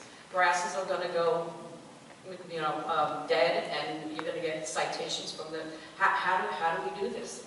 They say it's part of a conservation effort. I cannot conserve more water than I do. So I just feel like this is just penalizing the residents. Thank you for being here. We hear you. Okay. Next up, Luke Forsley, and then Cindy Newton is on deck. Luke, you are recognized. Good morning. My name is Luke Forsley. I'm here to discuss Second Amendment rights. In particular, I'm very pro-Second Amendment. But my concerns lie with you, Representative Yarkosky. You haven't supported any substantial pro-Second Amendment legislation, as far as I've seen, and there's multiple issues that are of great concern to the people of Florida, and you're representing what is the most pro-Second Amendment county in the state. Lake County was the first county to be a Second Amendment sanctuary, after all. Let me stop you there for a second. As per the rules of this meeting, we do not address individuals. If you have comments or issues that you want to bring to this delegation, you can do so. We will take those into consideration, and we will move forward. Okay, understood. In particular, there's a bill that's been put forward by Representative Bergman from Florida's 3rd, that's HB 31, that addresses most of these issues. And I'm very curious to know if you're going to be supporting that. Again, we take into consideration of what your issue is. As a delegation, we take it into consideration and we will move forward. Not a specific person on this delegation. That's not the way this operates, okay? All right, that's clear. So I suppose that if you wanted to comment, you can, but that is my time, I suppose. That is what I have to say. Thank you very much. Well, thank you for your time. And we, through criminal justice last year, we tackled a lot of the Second Amendment issues, and we'll continue to work on those moving forward. So we are pro-Second Amendment here in Lake County. I think that the delegation here at the table is well aware of the things that we want to fight for, and we're going to continue that battle moving forward. So thank you for your time. Ms. Newton, you are recognized. Good morning. Good morning. Afternoon, I guess. Welcome to the new people and the entire delegation. I appreciate the time. And I understand the importance and benefits of agritourism and why Florida Statute 570 was approved. However, there are some concerns that I'd like to address. The relaxed regulations negated local control and it allows commercial enterprises that have nothing to do with the operation of a farm. Just as an example, wedding venues, there are several that are in like open pole barns. They're using various outdoor activities with it. But then there's also quite a few moving in that they're renovating barns, putting in chandeliers and air conditioning, and there's no limit on how many people you can put in. There's no limit to how many dates they're allowed to have. So just think of one in this area. There's 128 events a year with 150 guests. The barn has billowing material hanging from the rafters. You've got the cloth, tablecloths, beautiful, beautiful venue. The problem is that with this, Florida Statute 633-202, a lot of these venues are not subject to annual fire inspections, and they're exempt from the fire code. So here you have a venue, you've got 150 people, enclosed, retrofitted with electricity and air conditioning, flammable materials, and oftentimes you have open candles and no fire extension at all. So I would just like to have this revisited, maybe give a little more control back to the local governments so they can oversee it better, and maybe some oversight on what type of venues fit into the agritourism. Take time to speak to some of our fire chiefs. I spoke on this at a Lake County meeting, and I had fire chiefs approach me saying, thank you for bringing this up. So please, just take a little time to talk to them, see what's actually happening with the agritourism, and keep what's really good and perhaps rewrite some of the others. Thank you for your time. Thank you, ma'am. We have two more left. Pat Sykes, and then the final will be Molly Ferguson. Hello, Molly. All right, Pat, you are recognized. Good afternoon. Hi again. I'm here to talk to each one of you about the Social Work Compact, which is what I understand from the department that licenses social workers in Florida they're on board with.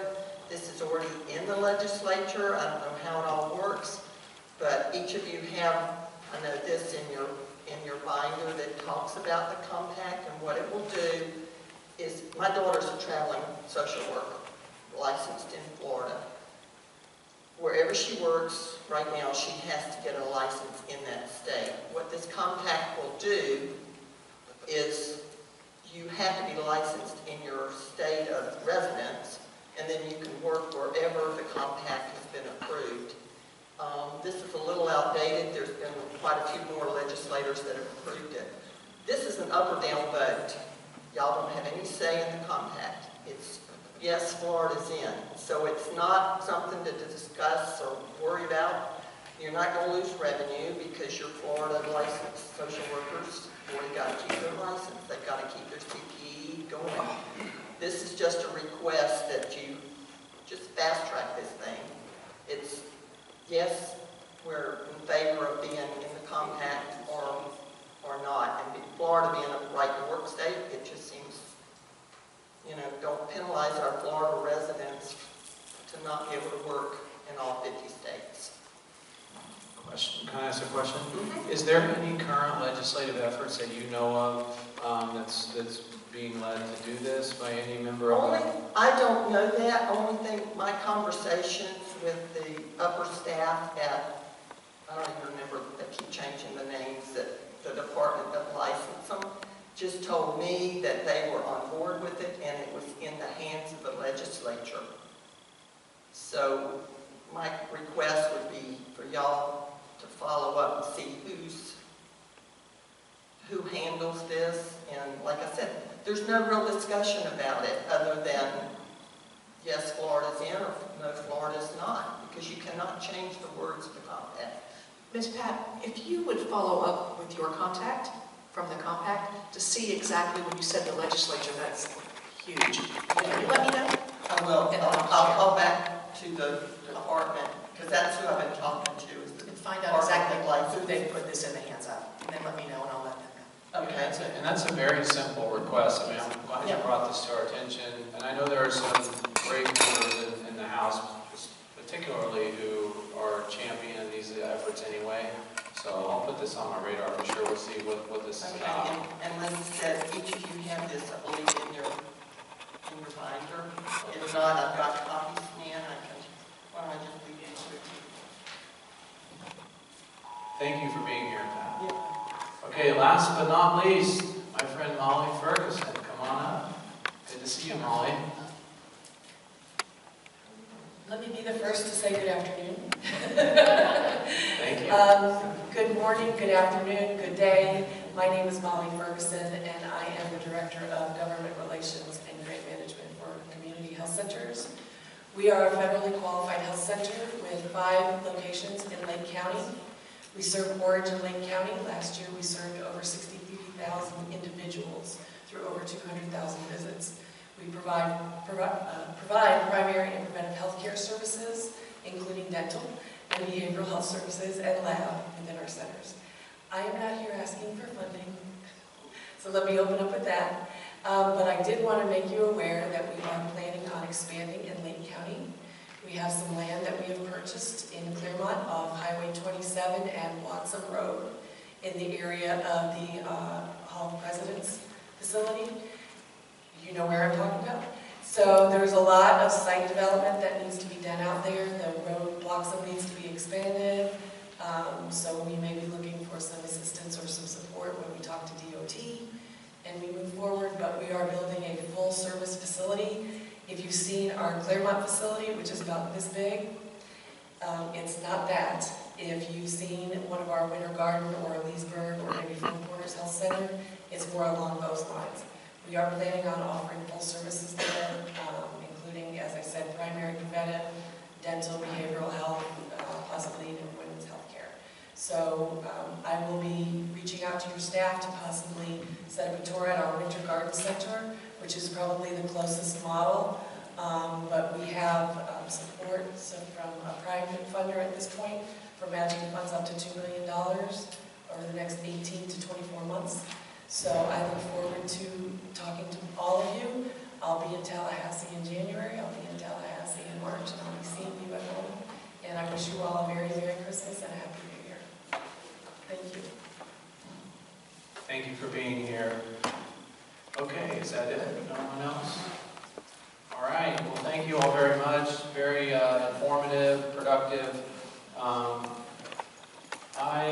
Just to wrap up some business here, the rules of the delegation are that the next delegation meeting for the 2026 session will be chaired by Senator Truenow. And we are going to make a nomination for the chair after him, which I would like to nominate Representative Cobb to be that next chair. Second. All in favor? Aye. All right, so we're done with that. And anything else that you all would like to say before we adjourn, sir?